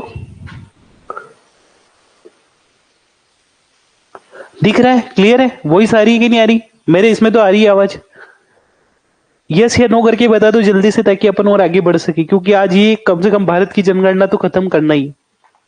आवाज नहीं आ रही हो तो एक बार जो है सेशन को लीव करके वापस ऐड हो सकते हो आप, तो उससे आपको और चीजें क्लियर हो जाएगी।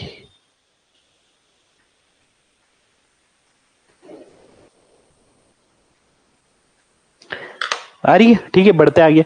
तो इसकी ट्रिक क्या याद रखनी है आपको? इसकी ट्रिक याद रखनी, उम बी। क्या याद रखनी?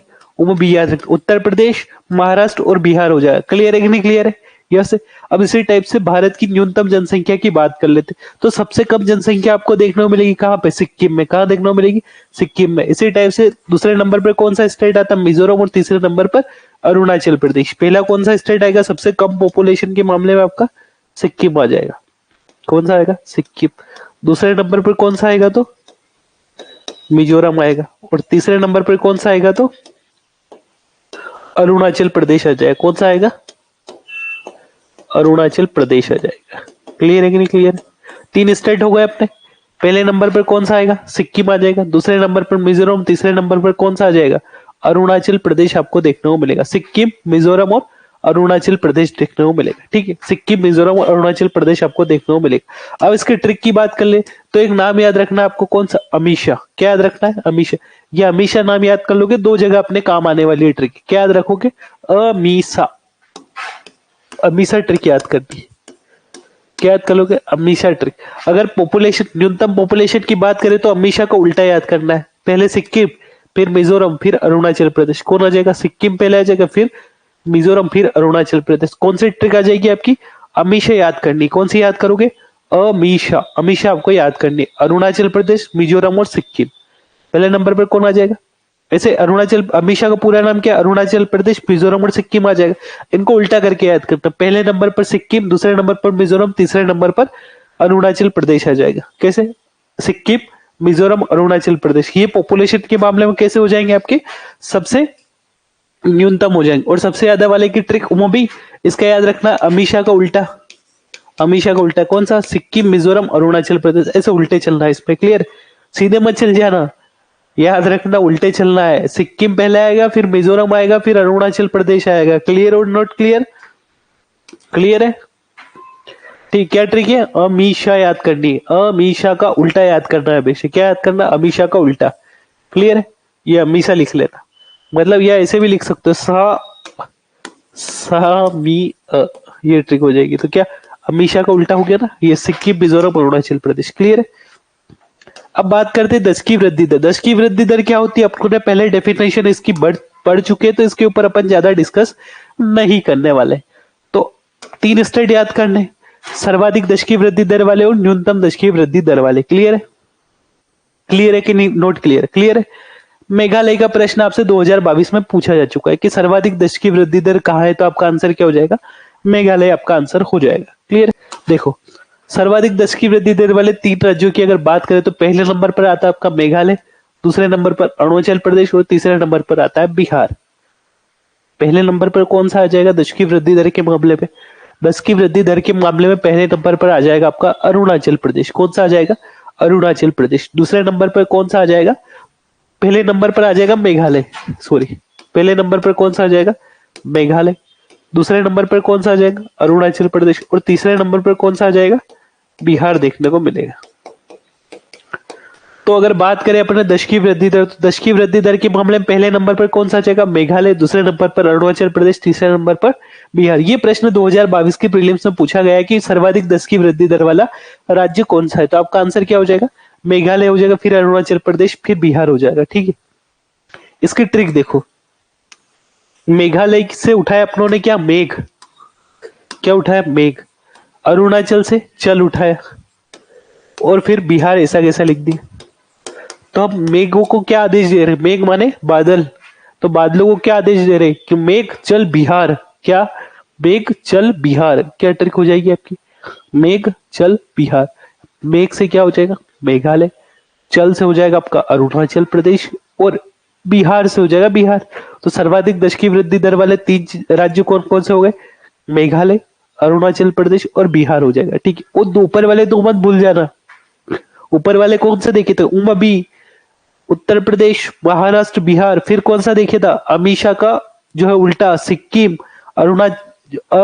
सिक्किम, मिजोरम और अरुणाचल प्रदेश। सिक्किम, मिजोरम, अरुणाचल प्रदेश देखा था, वो मत भूल जाना। ये 10 की वृद्धि दर की बात हो रही है। सर्वाधिक 10 की वृद्धि दर वाला राज्य पूछ ले तो कौन सा आ जाएगा? मेघालय आ जाएगा, फिर अरुणाचल प्रदेश, फिर बिहार आ जाएगा। ट्रिक क्या हो जाएगी? मेघ चल बिहार। मेघ चल बिहार। मेघ से मेघालय, चल से अरुणाचल और बिहार से बिहार आपका आंसर हो जाएगा। क्लियर है कि नहीं क्लियर है? ठीक है, इसी टाइप से न्यूनतम 10 की वृद्धि दर वाले राज्यों की बात कर ले तो सबसे ज्यादा न्यूनतम 10 की वृद्धि दर देखने को मिलेगी नागालैंड की। किसकी देखने को मिलेगी? नागालैंड की देखने को मिलेगी। ये प्रश्न आपसे 2020 की प्रीलिम्स में पूछा जा चुका है कि न्यूनतम 10 की वृद्धि दर किसमें? नागालैंड में देखने को मिलेगी। फिर केरल आता है, फिर गोवा देखने को मिलेगा। कौन सा? नागालैंड, केरल और गोवा में देखने को मिलेगी। किसकी? नागालैंड में, केरल में और गोवा में देखने को मिलेगी। नागालैंड की अगर आप 10 की वृद्धि दर देखोगे तो कैसे देखने को मिलेगी? नेगेटिव देखने को मिलेगी, ऋणात्मक देखने को मिलेगी। देखो 0.6% नेगेटिव देखने को नहीं मिल रही। मिल रही कि नहीं मिल रही? नागालैंड की बात करते हैं। नागालैंड के बारे में याद करना, 2-3 चीजें आपको याद करनी है। क्या? पहली चीज याद रखो कि न्यूनतम 10 की वृद्धि दर वाला राज्य, न्यूनतम 10 की वृद्धि दर, इसमें 10 की वृद्धि दर कैसे रही? नेगेटिव रही। और नेगेटिव कितनी रही? तो 0.6% देखने को मिलती है। 0.6% आपको नेगेटिव देखने को मिलती है। क्लियर है? यही प्रश्न आपसे पूछा गया था कि निम्नलिखित में से किस राज्य की जो है 10 की वृद्धि दर ऋणात्मक रही। तो ऋणात्मक या नेगेटिव किसकी रही? इसी की रही, नागालैंड की। तो ये प्रश्न आपसे पूछा जा चुका है और पूछा भी जा सकता है। ये नेगेटिव 10 की वृद्धि दर किसकी रही? नागालैंड की रही। सबसे न्यूनतम 10 की वृद्धि, अब नेगेटिव रही तो सिंपल सी बात है न्यूनतम इसकी रहेगी। तो न्यूनतम नागालैंड की। उसके बाद आती है आपकी किसकी? केरल की आता है। उसके बाद दूसरे नंबर पर कौन आता है? केरल आता है। और तीसरे नंबर पर आता है गोवा आता है। ठीक, इसकी ट्रिक मैंने बनाई है। नागालैंड से उठाया हमने नंगा, और फिर गोवा। गोवा कैसा है? नंगा देखने को मिलता है। गोवा कपड़े पहनते क्या? कभी नहीं पहनता। ये ट्रिक आपको याद रखनी है। क्या? नंगा गोवा। तो नंगा से हो जाएगा आपका नागालैंड, गोवा के क से हो जाएगा आपका क्या? केरल, और केरल को आ गो आ, ऐसे बोल रहे ना, गोवा। आ शब्द आ रहा है ना, उससे आ जैसे शब्द से आपका क्या हो जाएगा? गोवा हो जाएगा। क्लियर? नंगा को आ, ऐसे बोल रहे ना अपन, बोल रहे तो ऐसे उसमें छुपा हुआ गोवा नजर आ रहा कि नहीं आ रहा? ठीक है, उससे याद रह जाएगा। तो सबसे पहले नंगा से नागालैंड, गोवा से केरल, और क से केरल हो जाएगा, और ओ आ से क्या हो जाएगा? गोवा हो जाएगा आपका। क्लियर है? ठीक क्लियर है? नंगा गोवा। तो पहले नंबर पे कौन? 10 की वृद्धि दर कौन सी नेगेटिव किस में रही? तो नागालैंड में। दूसरे नंबर पे न्यूनतम 10 की वृद्धि दर वाला राज्य कौन सा आ जाएगा? तो आपका आंसर क्या आ जाएगा? केरल। और तीसरे नंबर पर कौन सा आ जाएगा?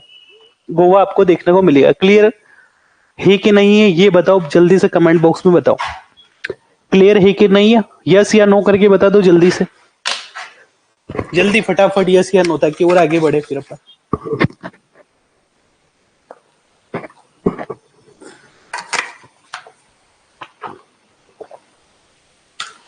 यस या नो?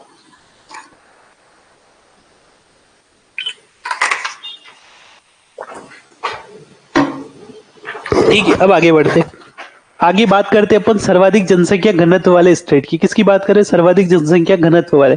जनसंख्या घनत्व क्या होता है ये तो क्लियर है ना, अपन पहले ही इसके ऊपर डिस्कशन कर चुके हैं।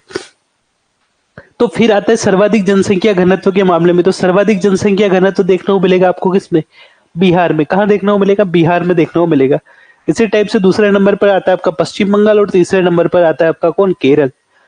पहले नंबर पर कौन? बिहार। दूसरे नंबर पर पश्चिम बंगाल। तीसरे नंबर पर आपको देखने को मिलेगा केरल। पहले नंबर पर कौन? पहले नंबर पर आपको देखने को मिलेगा बिहार। दूसरे नंबर पर कौन देखने को मिलेगा? केरल, पश्चिम बंगाल। और तीसरे नंबर पर कौन देखने को मिलेगा? केरल। पहले नंबर पर बिहार, दूसरे नंबर पर केरल, दूसरे नंबर पर पश्चिम बंगाल और तीसरे नंबर पर केरल देखने को मिलेगा। क्लियर है कि नहीं? क्लियर है, क्लियर है। ये देखने को मिलेगा जनसंख्या घनत्व वाले 3 स्टेट। इसकी याद कर लेना आप, किसकी? बिहार की। कि बिहार का जो जनसंख्या घनत्व है तो आपको देखने को मिलेगा लगभग 1106 देखने को मिलेगा। 1000 से ज्यादा, इसलिए आप याद कर लेना।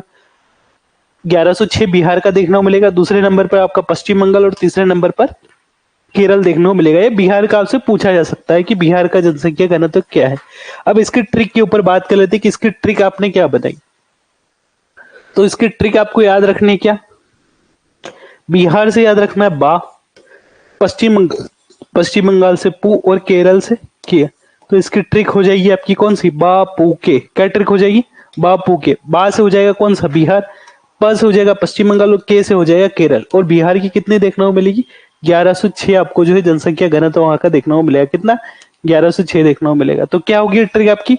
बा पू के, बिहार, पश्चिम बंगाल और केरल हो गया। ट्रिक है ये। ट्रिक है तो आप क्या बार बार प्रैक्टिस में लाओगे? अब नॉर्मली ये को ट्रिको बोलना भी मतलब ट्रिको की इंसल्ट होगी एक तरीके से।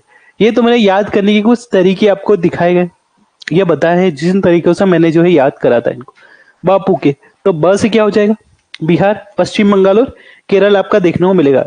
इसी तरीके से आप 3-4 बार 5-6 बार ऐसे बोलोगे तो वैसी चीजें आपकी याद हो जाएगी। और ये ट्रिक थोड़ी सी दिमाग में रख लेना ताकि एग्जाम में किसी प्रकार का कोई डाउट हो तो आपकी चीजें क्लियर हो। जनसंख्या घनत्व में सर्वाधिक मामले में बिहार कितनी? 1106। दूसरे नंबर पर पश्चिम बंगाल और तीसरे नंबर पर आपको देखने को मिलेगा केरल। तीसरे नंबर पर क्या देखने को मिलेगा? केरल देखने को मिलेगा। अब आगे चलते, अब बात करते हैं न्यूनतम जनसंख्या घनत्व वाले राज्य की। किसकी? अब मैंने हमेशा याद करने की बोला था ना आपसे, किसमें? जनसंख्या के मामले में कि सबसे कम जहां जनसंख्या देखने को मिलेगी वहां हमेशा किसमें? सिक्किम में देखने को मिलेगी। फिर मिजोरम और फिर किसका देखा था अपनों ने? फिर देखा था सिक्किम का देखा था। और सर्वाधिक जो है जनसंख्या किसमें जनसंख्या वृद्धि दर कहाँ देखने को मिलेगी? तो मिजोरम में देखने को मिलेगी। मेक चल बिहार याद करा था कि नहीं करा था? ठीक है। और जनसंख्या घनत्व के मामले में कौन सा स्टेट पहले नंबर पर आ जाएगा? तो पहले नंबर पर आपका जनसंख्या घनत्व के मामले में बिहार आ जाएगा। और पॉपुलेशन के मामले में तो अपना उत्तर प्रदेश है ही सही। उमा भी याद करा था ना, उत्तर प्रदेश, महाराष्ट्र, बिहार। क्लियर है। अब बात करते हैं न्यूनतम जनसंख्या घनत्व वाले स्टेट की। पीडीएफ विजिबल है या नहीं? ठीक है, विजिबल है, अच्छी लग रही है वैसे तो देखने में तो। ठीक है, अब बात करते हैं न्यूनतम जनसंख्या घनत्व की। ठीक है, अब न्यूनतम जनसंख्या घनत्व आपको देखने को मिलेगा सबसे पहले अरुणाचल प्रदेश में कितना? 17। इसके भी आंकड़े आप याद कर लेना। उसके कितने? 1106 बिहार के। और यहाँ कितने देखने को मिलेगा? मात्र 17 देखने को मिलेंगे। तो सबसे कम कौन सा? अरुणाचल प्रदेश। दूसरे नंबर पर मिजोरम और तीसरे नंबर पर सिक्किम देखना। पॉपुलेशन कम है तो जनसंख्या घनत्व भी कम होगा कि नहीं होगा? बिल्कुल होगा। अब यहाँ इसमें मतलब अब जनसंख्या घनत्व तो राज्य के रेडियस पे निर्भर करेगा कि उस राज्य का क्षेत्रफल कितना है। तो अरुणाचल प्रदेश इन तीनों में थोड़ा सा बड़ा देखने को मिलेगा क्षेत्रफल में, इसलिए आपको देखने को मिलेगा कि अरुणाचल प्रदेश में जनसंख्या घनत्व थोड़ा कम देखने को, सबसे ज्यादा कम देखने को मिलेगा। इसके बाद मिजोरम अरुणाचल से थोड़ा छोटा है पर सिक्किम से बड़ा है, इसलिए दूसरे नंबर पर मिजोरम आ जाएगा। और तीसरे नंबर पर सिक्किम इन तीनों में सबसे छोटा है तो सिक्किम आ जाएगा। ऐसे आप याद करते चलोगे तो याद हो जाएगी। और ट्रिक वही याद करनी है आपको, कौन सी? हमेशा यहाँ सीधा वर्जन याद करना है। सबसे पहले नंबर पर अरुणाचल प्रदेश, दूसरे नंबर पर मिजोरम और तीसरे नंबर पर सिक्किम। अरुणाचल, मिजोरम और तीसरे नंबर पर क्या याद रखना? सिक्किम याद रखना। अरुणाचल, मिजोरम और सिक्किम आपको देखने को मिलेगा। क्लियर है कि नहीं? क्लियर, क्लियर है कि नहीं? क्लियर है, क्लियर है। तो पहले न्यूनतम जनसंख्या घनत्व कहाँ देखने को मिलेगा? अरुणाचल प्रदेश। फिर कहाँ देखने को मिलेगा? मिजोरम। और फिर कहाँ देखने को मिलेगा? सिक्किम में देखने को मिलेगा। अरुणाचल प्रदेश, मिजोरम और सिक्किम। क्लियर है ना? अब बात करते हैं किसके बारे में, लिंगानुपात के बारे में बात करते हैं। किसके बारे में, लिंगानुपात की ट्रिक देख लेना। हमेशा ट्रिक अपनों ने बात करी है किसकी, न्यूनतम जनसंख्या घनत्व की, और सबसे ज्यादा जनसंख्या घनत्व के ट्रिक अपनों ने याद करी है बापू के, बिहार, पश्चिम बंगाल और केरल। क्लियर है कि नहीं क्लियर, क्लियर है। अब बढ़ते हैं आगे, लिंगानुपात की बात करते हैं। किसकी, लिंगानुपात की बात करते हैं। तो लिंगानुपात में सबसे पहले नंबर पर केरल है इसे, इसका याद कर लेना कितना है, 1084। भारत का लिंगानुपात डिस्कस करा था अपनों ने। तो 2011 की पॉपुलेशन के अनुसार भारत का लिंगानुपात कितना है, कमेंट बॉक्स में जल्दी से आंसर दो मेरे को, जल्दी से। भारत का लिंगानुपात कितना है 2011 की जनगणना के अनुसार, सही या गलत कुछ भी आंसर आप दे सकते हो, जल्दी से आंसर देना, जल्दी दो फटाफट।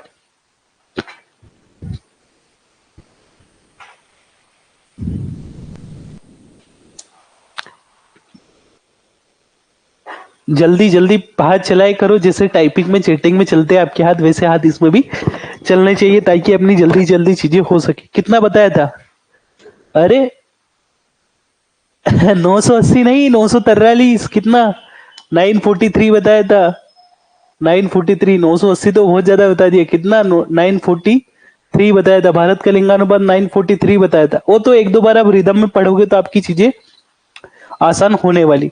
तो पहले नंबर पर कौन सा जगह, केरल, दूसरे नंबर पर तमिलनाडु, और तीसरे नंबर पर कौन सा देखने को मिलता है, आंध्र प्रदेश देखने को मिलता है। तो अगर आपसे पूछ ले कि सर्वाधिक लिंगानुपात किस स्टेट का देखने को मिलता है, तो आपका आंसर क्या हो जाएगा, केरल। दूसरे नंबर पर तमिलनाडु और तीसरे नंबर पर आपको आंध्र प्रदेश देखने को मिलेगा। पहले नंबर पर केरल, दूसरे नंबर पर आंध्र प्रदेश और तीसरे नंबर पर केरल।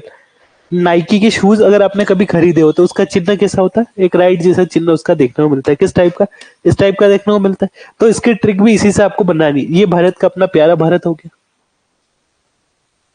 स्टेट तो आपको पता होगा, यहाँ अपना केरल पड़ता है, यहाँ तमिलनाडु पड़ता है, यहाँ पड़ता है आंध्र प्रदेश।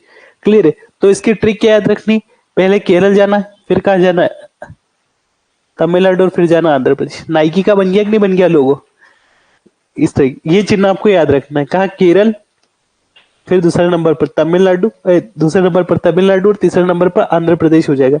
क्लियर है कि नहीं क्लियर है। ऐसा राइट का चिन्ह याद रखना है, केरल, तमिलनाडु, आंध्र प्रदेश। ये राइट का चिन्ह आपको याद रखना है। ये आपकी क्या हो जाएगी, ट्रिक हो जाएगी। क्लियर और नॉट क्लियर, यस या नो,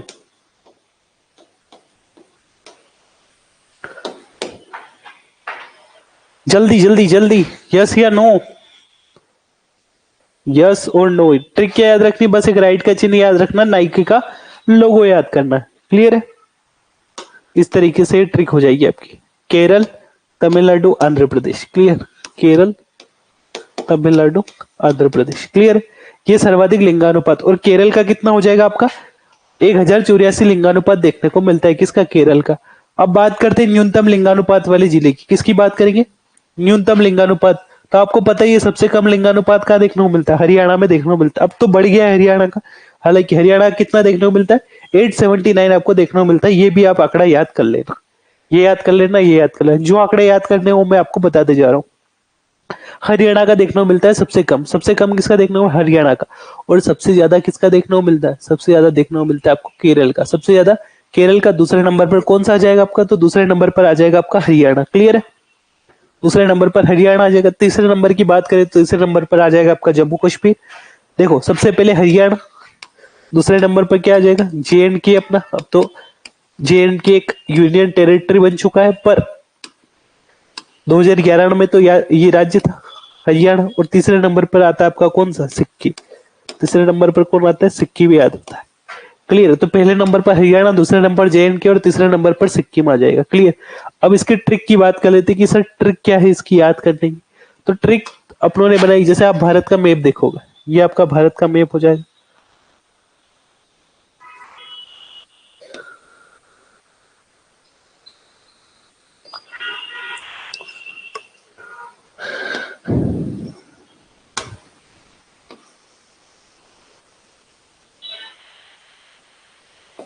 ये आपका प्यारा भारत हो गया। क्लियर है कि नहीं क्लियर है, ठीक है।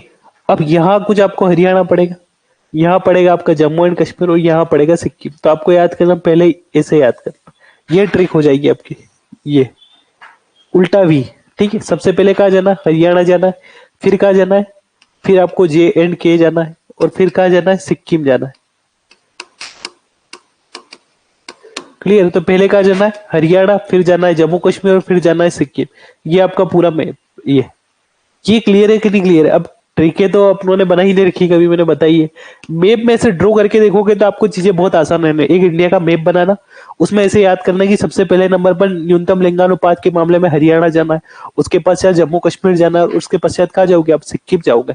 तो पहले नंबर पर हरियाणा, दूसरे नंबर पर जम्मू एंड कश्मीर और तीसरे नंबर पर आपका क्या आ जाएगा, तीसरे नंबर पर आपको देखने को मिलेगा कौन सा अपना, तीसरे नंबर पर सिक्किम देखने को मिलेगा। हरियाणा, जम्मू एंड कश्मीर और सिक्किम हो जाएगा। पहले हरियाणा जाना है, फिर जम्मू कश्मीर जाना है, फिर सिक्किम देखने को मिलेगा। क्लियर।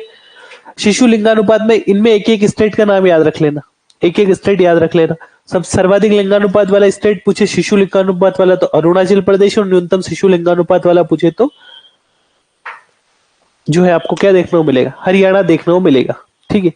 अब ये एक एक भी याद रख लोगे तो इसमें काम हो जाएगा। अगर तीनों याद रखने तो इसकी भी एक ट्रिक है। क्या, शुरुआत के शब्दों से बना लो। अ मी में एक ट्रिक याद कर सकते हो।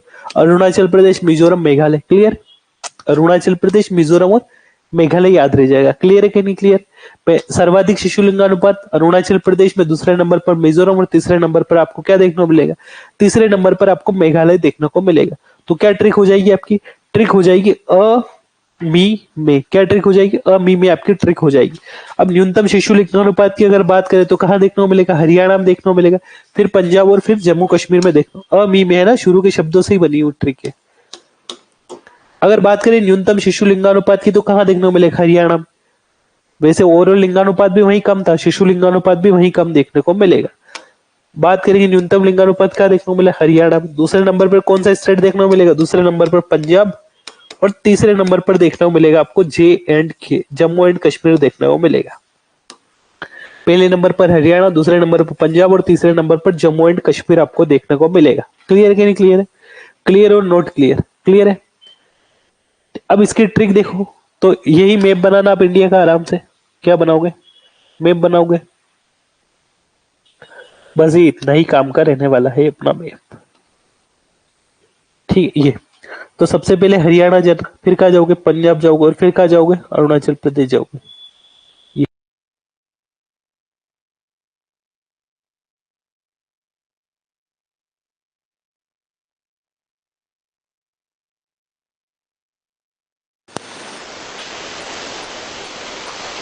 ठीक है। तो क्या याद रखना आपको, सबसे पहले याद रखना आपको, वॉइस क्लियर है। ठीक है। तो आपको याद रखना है न्यूनतम शिशु लिंगानुपात वाला आपका हरियाणा हो जाएगा, दूसरे नंबर पर पंजाब हो जाएगा और तीसरे नंबर पर आपका देखने को मिलेगा जम्मू एंड कश्मीर देखने को मिलेगा। क्या देखने को मिलेगा, जम्मू एंड कश्मीर देखने को मिलेगा। क्लियर है। तो न्यूनतम शिशु लिंगानुपात वाला जिला कौन सा हो जाएगा आपका, न्यूनतम शिशु लिंगानुपात वाला जिला हो जाएगा आपका हरियाणा, दूसरे नंबर पर देखने को मिलेगा पंजाब, तीसरे नंबर पर क्या देखने को मिलेगा, तीसरे नंबर पर आपको देखने को मिलेगा जम्मू एंड कश्मीर। तो कहां जाना है, सबसे पहले हरियाणा जाना है, फिर पंजाब जाओगे, फिर कहां जाओगे, जम्मू एंड पंजाब। पहले हरियाणा फिर पंजाब फिर जम्मू एंड कश्मीर। ये पोगो स्टिक देखी ना आपने, उसी टाइप से इसकी कुछ स्ट्रक्चर आपकी होगी। मैप में ड्रॉ करके देखना, सारी चीजें आपकी क्लियर हो जाएगी। अब बात करते हैं सर्वाधिक साक्षरता की। तो साक्षरता में तो अपनों ने क्या देखा कि साक्षरता में तो सर केरल हमेशा फर्स्ट ही रहता है। केरल को जो है पहला ऐसा स्टेट है जिसको पूर्ण साक्षर घोषित कर दिया गया है। क्लियर है कि नहीं क्लियर, ये अपनों ने पहले समझ चुके हैं। अगर बात करें सर्वाधिक साक्षरता की तो सर्वाधिक साक्षरता आपको देखने को मिलेगी केरल में, दूसरे नंबर पर मिजोरम में और तीसरे नंबर पर देखने को मिलेगी गोवा में। कहा देखने को मिलेगी, केरल, मिजोरम और गोवा में देखने को मिलेगी। कितने, सबसे ज्यादा अगर आपसे साक्षरता पूछ ले तो आप क्या याद रखोगे, केरल। दूसरे नंबर पर क्या याद रखोगे, मिजोरम।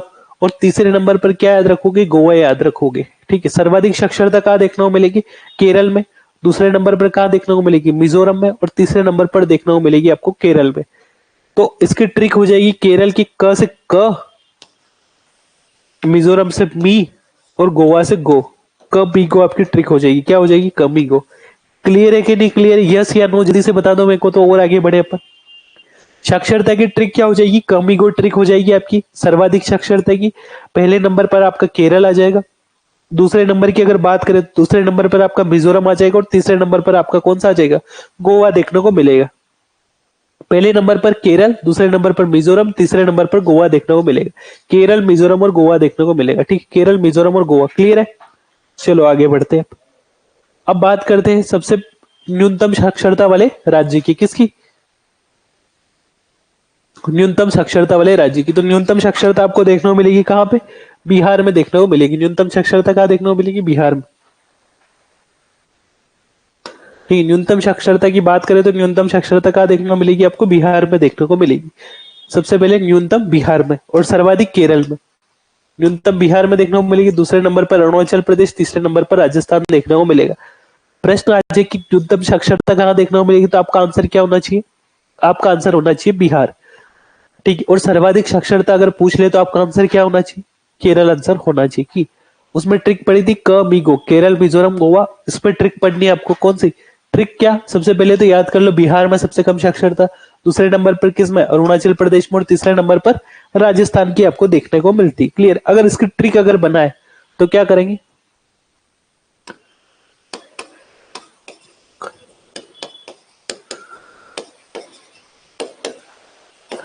क्या है? हार चल राजस्थान।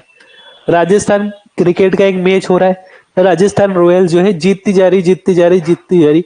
तो उसमें क्या करा इन्होंने कि राजस्थान रॉयल्स का जो कैप्टन था उसको पैसे दे दिए, और पैसे देके क्या बोला? अब तेरे को हारना पड़ेगा। तो उससे पैसे देके क्या बोल रहा? हार चल राजस्थान। क्या हो गया? हार चल राजस्थान। अब तो ये आपकी ट्रिक हो जाएगी। कौन सी? हार चल राजस्थान। ट्रिक क्या हो गई आपकी? हार चल राजस्थान। हार के इससे क्या हो गया? बिहार हो गया आपका। चल से क्या हो गया? अरुणाचल। और राजस्थान से तो राजस्थान है ही सही आपका। ठीक है, क्लियर है? तो बिहार, अरुणाचल और राजस्थान ट्रिक हो जाएगी। किसकी? न्यूनतम साक्षरता की। क्लियर है? तो सबसे पहले बिहार के हार से क्या हो गया? बिहार। चल से क्या हो गया? अरुणाचल, और राजस्थान से राजस्थान हो गया। बिहार, अरुणाचल, राजस्थान। क्लियर और नॉट क्लियर? क्लियर है? तो इसी टाइप से आपको याद करनी। आप अपने स्तर पे भी ट्रिकें बना सकते हो याद करने की। ये मैंने अपने लेवल पे बना रखी जिससे मेरे को चीजें याद हो गई, और इससे चीजें आपको भी याद हो जाएगी। बस आपको क्या करना है? मल्टीपल टाइम इसको रिवीजन करना है।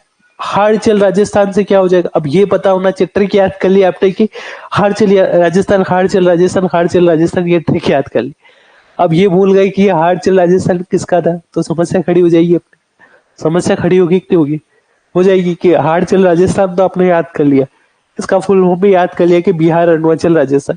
अब यही भूल गई कि न्यूनतम साक्षरता के लिए ट्रिक याद करी थी, तो समस्या हो जाएगी नहीं हो जाएगी? बिल्कुल हो जाएगी। इसीलिए आपको क्या करना है? पहले तो चीजें याद करने की कोशिश करनी, और मल्टीपल टाइम याद करना। ऐसे याद करना कि ये जो है ना, किसकी याद करी थी? हार चल राजस्थान, तो अपनों ने न्यूनतम साक्षरता की याद करी थी। ठीक है, ऐसे टाइप से बापू की किसकी याद करी थी, तो याद होना चाहिए आपको। क मीगो अपनों ने जो है अधिकतम साक्षरता की याद याद करी थी, केरल, मिजोरम, गोवा। तो इस टाइप से आपको क्या चीजें क्लियर होनी चाहिए। लिंगानुपात का एक नाइकी का निशान याद करा था, अब वो सर्वाधिक का याद करा था कि न्यूनतम का याद करा था? सर्वाधिक का याद करा था, केरल, तमिलनाडु, आंध्र प्रदेश। इसी टाइप से एक ऐसे उल्टा भी याद करा था न्यूनतम लिंगानुपात का। कौन सा? हरियाणा याद करा। फिर कहा गया अपन? जम्मू कश्मीर, फिर सिक्किम गए थे। ठीक है, अमीषा याद करा था, तो किसका याद करा था? आपको याद होना चाहिए। शामी अमीषा को उल्टा याद करा था, तो किसका करा था? तो अमीषा सीधा किसका याद करा था अपनों ने? अमीषा अपनों ने जो याद करा था किसके लिए? न्यूनतम जनघनत्व के लिए। और सा मी अ याद करा था अपनों ने न्यूनतम जनसंख्या के लिए याद करा था। तो ये सारी चीजें आपकी जो है क्लियर होनी चाहिए। ये चीजें ऐसे क्लियर करोगे तभी आपकी जो है एग्जाम पे प्रश्न सही होंगे। नहीं तो ट्रिक याद कर ली, फुल फॉर्म याद कर ली, और यही भूल गई कि ट्रिक किसकी याद करी थी, तो समस्या खड़ी हो जाएगी अपने लिए। तो ये समस्या आपकी खड़ी नहीं होनी चाहिए। क्लियर है कि नहीं क्लियर है? ठीक, आगे बढ़ते हैं। अब बात करते हैं, अब सर्वाधिक पुरुष साक्षरता वगैरह ये तो आपको वैसे ही याद हो जाएगी। देखो पुरुष, अब सर्वाधिक साक्षरता केरल में देखने को मिलती है, तो पुरुष साक्षरता भी क्या हो जाएगी? केरल में। न्यूनतम साक्षरता बिहार में देख ले तो ये भी बिहार में। सर्वाधिक महिला साक्षरता केरल में हो जाएगी। क्लियर है? और न्यूनतम कहाँ हो जाएगी? न्यूनतम महिला साक्षरता हो जाएगी आपकी बिहार में। क्लियर है कि नहीं क्लियर है? देखो मेरी बात सुनो, ये महिला वाला जरूर याद कर लेना, इसके दो स्टेट यार। ये प्रश्न आपसे पूछा जा सकता है।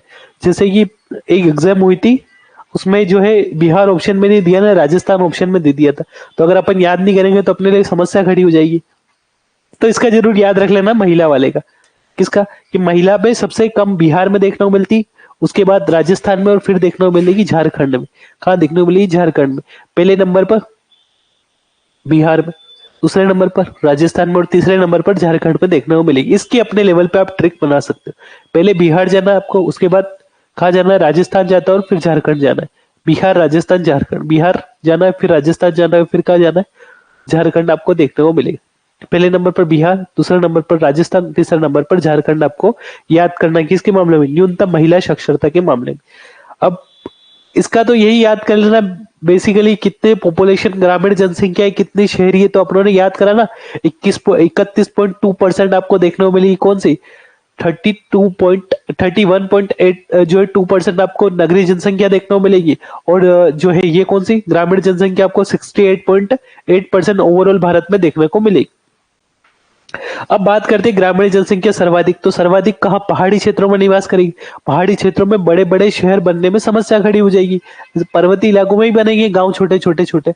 तो इस टाइप से पर्वतीय इलाके अपने यहाँ कहाँ देखने को मिलते हैं? हिमाचल प्रदेश आपको देखने को मिलेगा। तो हिमाचल प्रदेश में सर्वाधिक ग्राम देखने को मिलते हैं। कहाँ? हिमाचल प्रदेश में।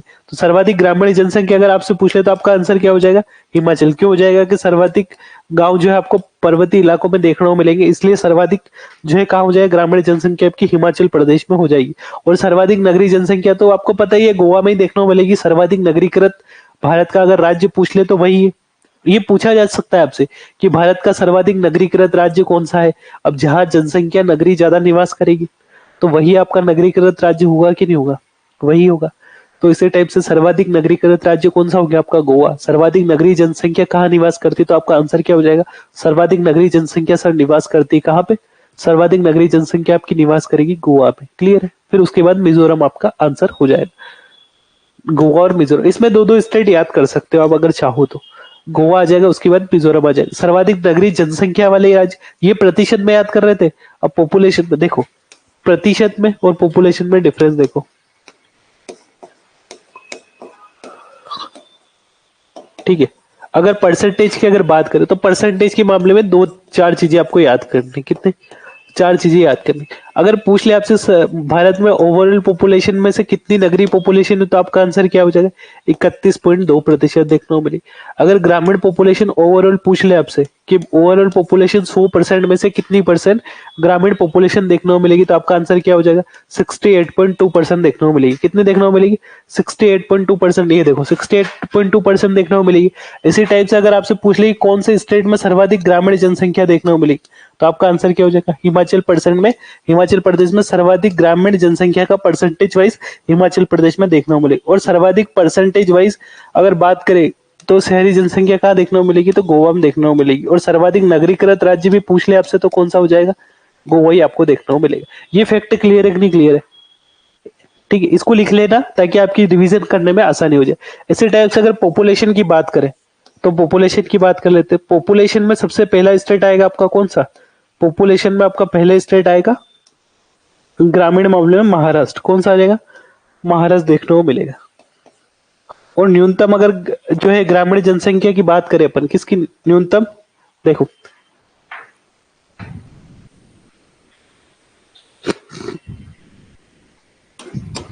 क्लियर है? तो सर्वाधिक नगरीय जनसंख्या वाला देखो मेरी बात सुनो ऐसे, सर्वाधिक नगरीय जनसंख्या अगर पॉपुलेशन वाइज पूछ ले, सर्वाधिक नगरीय जनसंख्या, तो आपका आंसर क्या हो जाएगा? आपका आंसर होना चाहिए महाराष्ट्र। क्या होना चाहिए?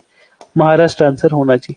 और अगर आपसे पूछ ले कि न्यूनतम जो है नगरीय जनसंख्या कहाँ है तो आपका आंसर क्या होना चाहिए? न्यूनतम का पूछ ले तो सिक्किम आंसर होना चाहिए। क्लियर है कि नहीं क्लियर? ये पॉपुलेशन की बात हो रही है, यहाँ किसकी बात हो रही है? प्रतिशत की बात हो रही है। न्यूनतम नगरीय जनसंख्या है, सर्वाधिक ग्रामीण पॉपुलेशन भी पूछ ले आपसे तो भी कौन सा आंसर हो जाएगा? सिक्किम आंसर हो जाएगा। कैसे भी घुमा के वो प्रश्न आपसे पूछ सकता है। क्लियर है कि नहीं क्लियर है ये बताओ पहले तो, यस या नो? यस या नो? क्लियर है कि नहीं क्लियर है?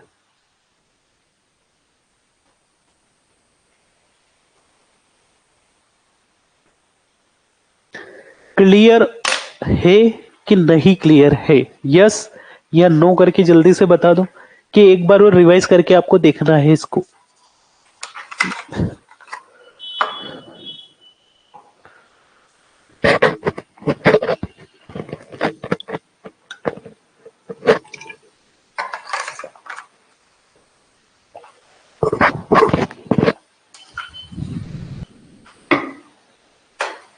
ठीक है, क्लियर है? चलो आगे बढ़ते हैं। अब बात करते हैं सर्वाधिक अनुसूचित जनजाति की और जनजातियों के बारे में बात कर लेते हैं। तो अनुसूचित जाति आपको याद रखना है कि सबसे ज्यादा कहाँ है?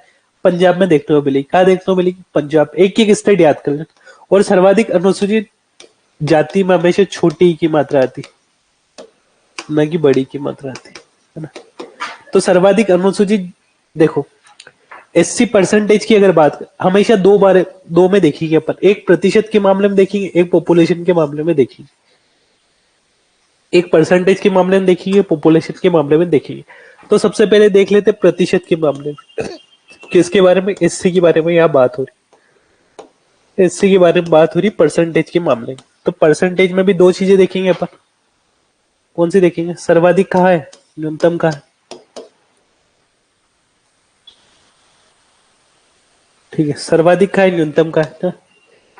सर्वाधिक की अगर बात करो कहाँ पे देखने को मिल रहा है सर्वाधिक पॉपुलेशन? एससी की। एससी की सर्वाधिक पॉपुलेशन पंजाब में देखने को मिली। किसकी बात हो रही? परसेंटेज के मामले में बात हो रही। सर्वाधिक पहले नंबर पे कौन सा आ जाएगा? पंजाब आ जाएगा। और न्यूनतम की अगर बात करोगे तो न्यूनतम अगर इसकी बात करोगे एससी की, तो कहां पे आ जाएगी? जनसंख्या के मामले में ये फिर आपके, अच्छा डबल डबल टाइप कर दिया सर। परसेंटेज की बात करोगे तो उत्तर प्रदेश में देखने को मिलेगी। ठीक है, न्यूनतम सर्वाधिक कहा? पंजाब में, दूसरी उत्तर प्रदेश में। सर्वाधिक अनुसूचित जाति जनसंख्या प्रतिशत में आपका ये आ जाएगा, जनसंख्या में ये आ जाएगा सर्वाधिक अनुसूचित जनसंख्या वाले 5 यहाँ भी जनसंख्या। अच्छा, तो परसेंटेज का इसमें दिया ही नहीं, तो आपको याद किसका रखना है? सर्वाधिक पॉपुलेशन परसेंटेज का याद रख लेना, और न्यूनतम का इसमें मैं डलवा दूंगा आपके आंसर। ठीक है, इसमें आपका डलवा दूंगा कि कहाँ सबसे कम पाई जाती, कहाँ सबसे ज्यादा पाई जाती, क्योंकि इसमें आपका देखने को नहीं मिलता। पॉपुलेशन का ही दे रखा है इसमें, तो इसका अगर आपको चाहिए डाटा तो मैं पीडीएफ में डलवा दूंगा, तो या फिर आपके ग्रुप में शेयर कर दूंगा, तो चीजें क्लियर हो जाएगी। ठीक है, तो ऐसे देखो सर्वाधिक जनसंख्या प्रतिशत पंजाब में देखने को मिलेगा, और जनसंख्या पूछ ले तो उत्तर प्रदेश में देखने को मिलेगी। क्लियर है? इसी टाइप से एसटी के बारे में डिस्कस कर लेते। तो एसटी की कहा देखा था अपनों ने? देखा था ना ओवरऑल अगर इंडिया की बात करें तो एसटी की पॉपुलेशन वाइज मध्य प्रदेश में कितने देखने को मिलती? सर्वाधिक देखने को मिलती है। मध्य प्रदेश में क्या देखने को मिलती? पॉपुलेशन वाइज सर्वाधिक देखने को मिलती, पॉपुलेशन वाइज सर्वाधिक देखने को मिलती। और अगर परसेंटेज वाइज बात करें तो मध्य प्रदेश कौन से स्टेट नंबर पर आता है? 13वें नंबर पर आता है। मध्य प्रदेश की कुल पॉपुलेशन की 1.10% देखने को मिलती है एसटी। उसके बाद भारत में कितने? 8.6% पाई जाती, और मध्य प्रदेश में भारत की कुल पॉपुलेशन की लगभग आपको 14.6% के आसपास देखने को मिलेगी। ये सारे डाटा अपन देख चुके हैं, 4-5 डाटा आपको याद करना रहेंगे। ये सब अपन डिस्कस कर चुके, इसीलिए मैंने बहुत स्पीड से इसको बता दिया। अगर बात करेंगे सर्वाधिक एसटी पॉपुलेशन के मामले में, तो आपका स्टेट कौन सा आ जाएगा? मध्य प्रदेश पहला स्टेट आ जाएगा। देखो कौन सा स्टेट आ जाएगा? ये मध्य प्रदेश नजर आ रहा है, ये मध्य प्रदेश आपका पहला स्टेट आ गया एसटी के पॉपुलेशन के मामले में। और एससी की पॉपुलेशन के मामले में कौन सा आ जाएगा? उत्तर प्रदेश आ जाएगा। और परसेंटेज के मामले में कौन सा आ जाएगा? पंजाब आ जाएगा। मध्य प्रदेश, उसके बाद महाराष्ट्र, फिर बिहार, ओडिशा आ जाएगा। मध्य प्रदेश याद कर लेना, यही से आपका प्रश्न बन जाएगा। तो कौन सा है? मध्य प्रदेश देखने को मिलेगा एसटी पॉपुलेशन के मामले में फर्स्ट नंबर पर देखने को मिलेगा। क्लियर? अब अंतिम पेज पे आ जाते हैं अपन। सर्वाधिक परसेंटेज की मामले में बात करें तो सर्वाधिक परसेंटेज के मामले में कौन से नंबर पे? सर्वाधिक परसेंटेज के मामले की अगर बात करें तो सर्वाधिक परसेंटेज के मामले में आपका मध्य प्रदेश कौन से नंबर पर आ जाएगा? 13वें नंबर पर आपका मध्य प्रदेश आ जाएगा। और अगर बात करें 13वां नंबर, और अगर बात करें सर्वाधिक तो मिजोरम में देखने को मिलेगी। कहाँ देखने को मिलेगी? मिजोरम में आपको देखने को मिलेगी। कहाँ? मिजोरम में, मिजोरम में। और पॉपुलेशन वाइज मध्य प्रदेश में। देखो ऐसे याद करो, सबसे पहले तो पूरा अपन याद कर ही लेते हैं यहीं के। बात करेंगे एससी की, किसकी बात करें? शेड्यूल्ड कास्ट की बात करें। किसकी? शेड्यूल्ड कास्ट की। तो इसके बारे में 2-3 तथ्यों को आपको याद रखना है। देखो सबसे पहले नंबर पर अगर प्रतिशत की बात करें, पहले नंबर पर अगर प्रतिशत की बात करें तो कौन सा आ जाएगा? पंजाब देखने को मिलेगा। ठीक है, इसी टाइप से पॉपुलेशन की अगर बात करेंगे अपन, किसकी? पॉपुलेशन की। तो पॉपुलेशन पर पहले नंबर पर कौन सा देखने को मिलेगा आपको? तो पॉपुलेशन पे आपको देखने को मिलेगा उत्तर प्रदेश देखने को मिलेगा। कहाँ देखने को मिलेगा? उत्तर प्रदेश। और मध्य प्रदेश की अगर बात करें कि मध्य प्रदेश की कुल पॉपुलेशन में आपको दिखती हुई मिलेगी तो 15.6% देखने को मिलेगी। जब मध्य प्रदेश की जनगणना पढ़ेंगे तो और इसके ऊपर डिस्कस करेंगे। इसी टाइप से अपन एसटी पॉपुलेशन की बात करें, एसटी के बारे में, तो एसटी की कुल पॉपुलेशन के मामले की अगर बात करें तो कुल पॉपुलेशन में पहला स्टेट कौन सा है? पहला स्टेट देखने को मिलेगा एमपी। कौन सा देखने को मिलेगा? एमपी देखने को। अगर प्रतिशत की बात करें तो पहले नंबर पर कौन सा आ जाएगा? मिजोरम देखने को मिलेगा। कौन सा आ जाएगा? मिजोरम देखने को मिलेगा। क्लियर है? इसी टाइप से अगर बात करें पर पॉपुलेशन में एमपी फर्स्ट है। अगर भारत की कुल पॉपुलेशन की बात करें तो उसमें कितना 8.6% आपको किसका देखने को मिलेगा? एसटी का देखने को मिलेगा। इसी टाइप से मध्य प्रदेश की अगर बात करें तो ये इंडिया के परिप्रेक्ष्य में बात हुई। अगर मध्य प्रदेश की अगर बात करें तो मध्य प्रदेश में कितना 1.10% देखने को मिलेगा कुल पॉपुलेशन का। ये एमपी की पॉपुलेशन का हो गया। भारत की पॉपुलेशन का अगर मध्य प्रदेश में निवासरत देखोगे तो कितनी हो गई? 14.6% देखने को मिलेगी। 14.6 एमपी में इंडिया की कुल पॉपुलेशन की। ठीक है। और अगर बात करेंगे एमपी का, अगर परसेंटेज वाइज मामले में बात करेंगे कितना परसेंटेज? 14.6% पाया जाता है। परसेंटेज वाइज बात करेंगे तो कुल भारत में इंडिया में मध्य प्रदेश का स्थान कैसा आ जाएगा? इंडिया में मध्य प्रदेश का स्थान आ जाएगा आपका 13वां स्थान। कौन से नंबर का आ जाएगा? 13वां स्थान आपका आ जाएगा। अब ये बताओ कि आज का सेशन अभी तक आपके किसी प्रकार का कोई डाउट है क्या इसमें? सारी चीजें क्लियर हो पा रही कि नहीं हो पा रही, ये बताओ पहले तो। बताओ सारी चीजें क्लियर हो पा रही कि नहीं हो पा रही आपकी, ये बताओ पहले तो। यस या नो जल्दी से बता दो मेरे को तो। चीजें अपनी क्लियर हो रही कि नहीं हो रही? समझ आए कि नहीं आया आज का सेशन? यस या नो, यस या नो करके बताओ जल्दी से। यस या नो?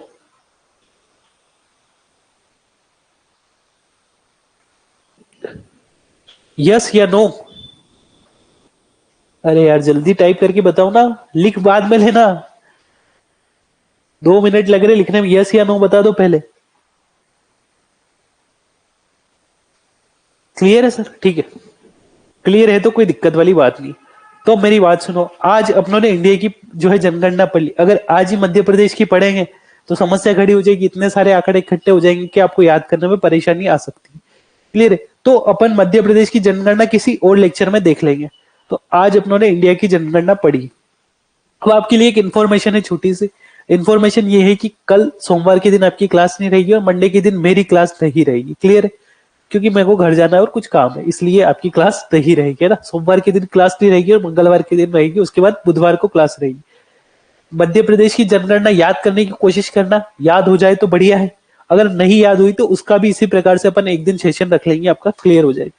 बुधवार से अपन स्टार्ट करेंगे मध्य प्रदेश का इतिहास। क्या स्टार्ट करेंगे? मध्य प्रदेश के इतिहास के बारे में अपन चर्चा करने वाले।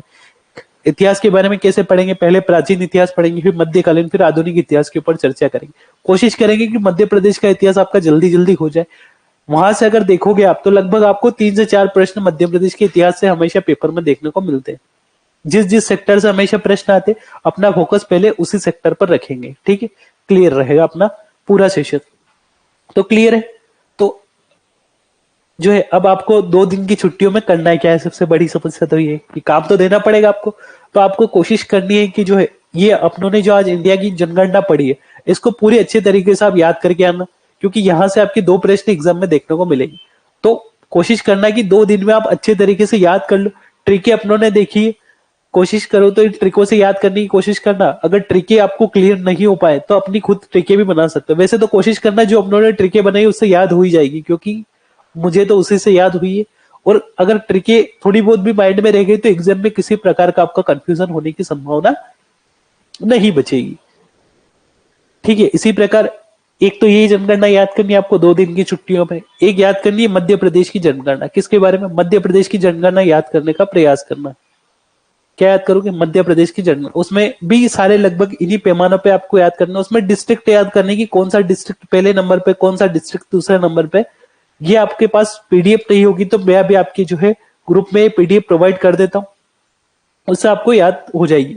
अभी टाइपिंग वाली पीडीएफ नहीं मिल पाएगी मध्य प्रदेश की, ये आपको जो है बुधवार या गुरुवार तक आपको इसकी पीडीएफ भी मिल जाएगी।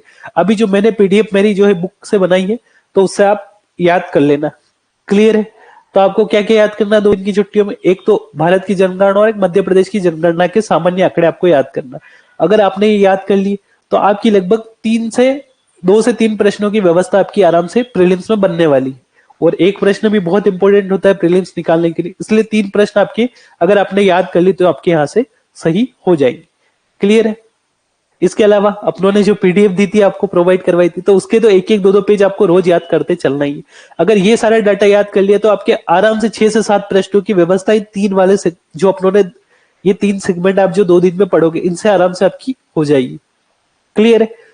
तो मिलते हैं इसके अगले सेशन में मध्य प्रदेश की हिस्ट्री के साथ। याद करना, कोशिश करना मध्य प्रदेश की जनगणना याद करने की। अगर याद नहीं हो पाई तो अपन याद कर लेंगे। और क्लियर है? ठीक है। और कोई डाउट हो तो जल्दी से कमेंट बॉक्स में डाल दो ताकि अपन उसको क्लियर कर सके। फिर अपने सेशन को एंड करते हैं। ठीक है, मिले फिर। यस या नो कर दो। कर लोगे कि नहीं करोगे इतना काम? यस या नो जल्दी से लिख दो, यस या नो, तो फिर अपन आगे बढ़ते हैं। जल्दी बोलो, यस और नो। यस और नो बोलो जल्दी से।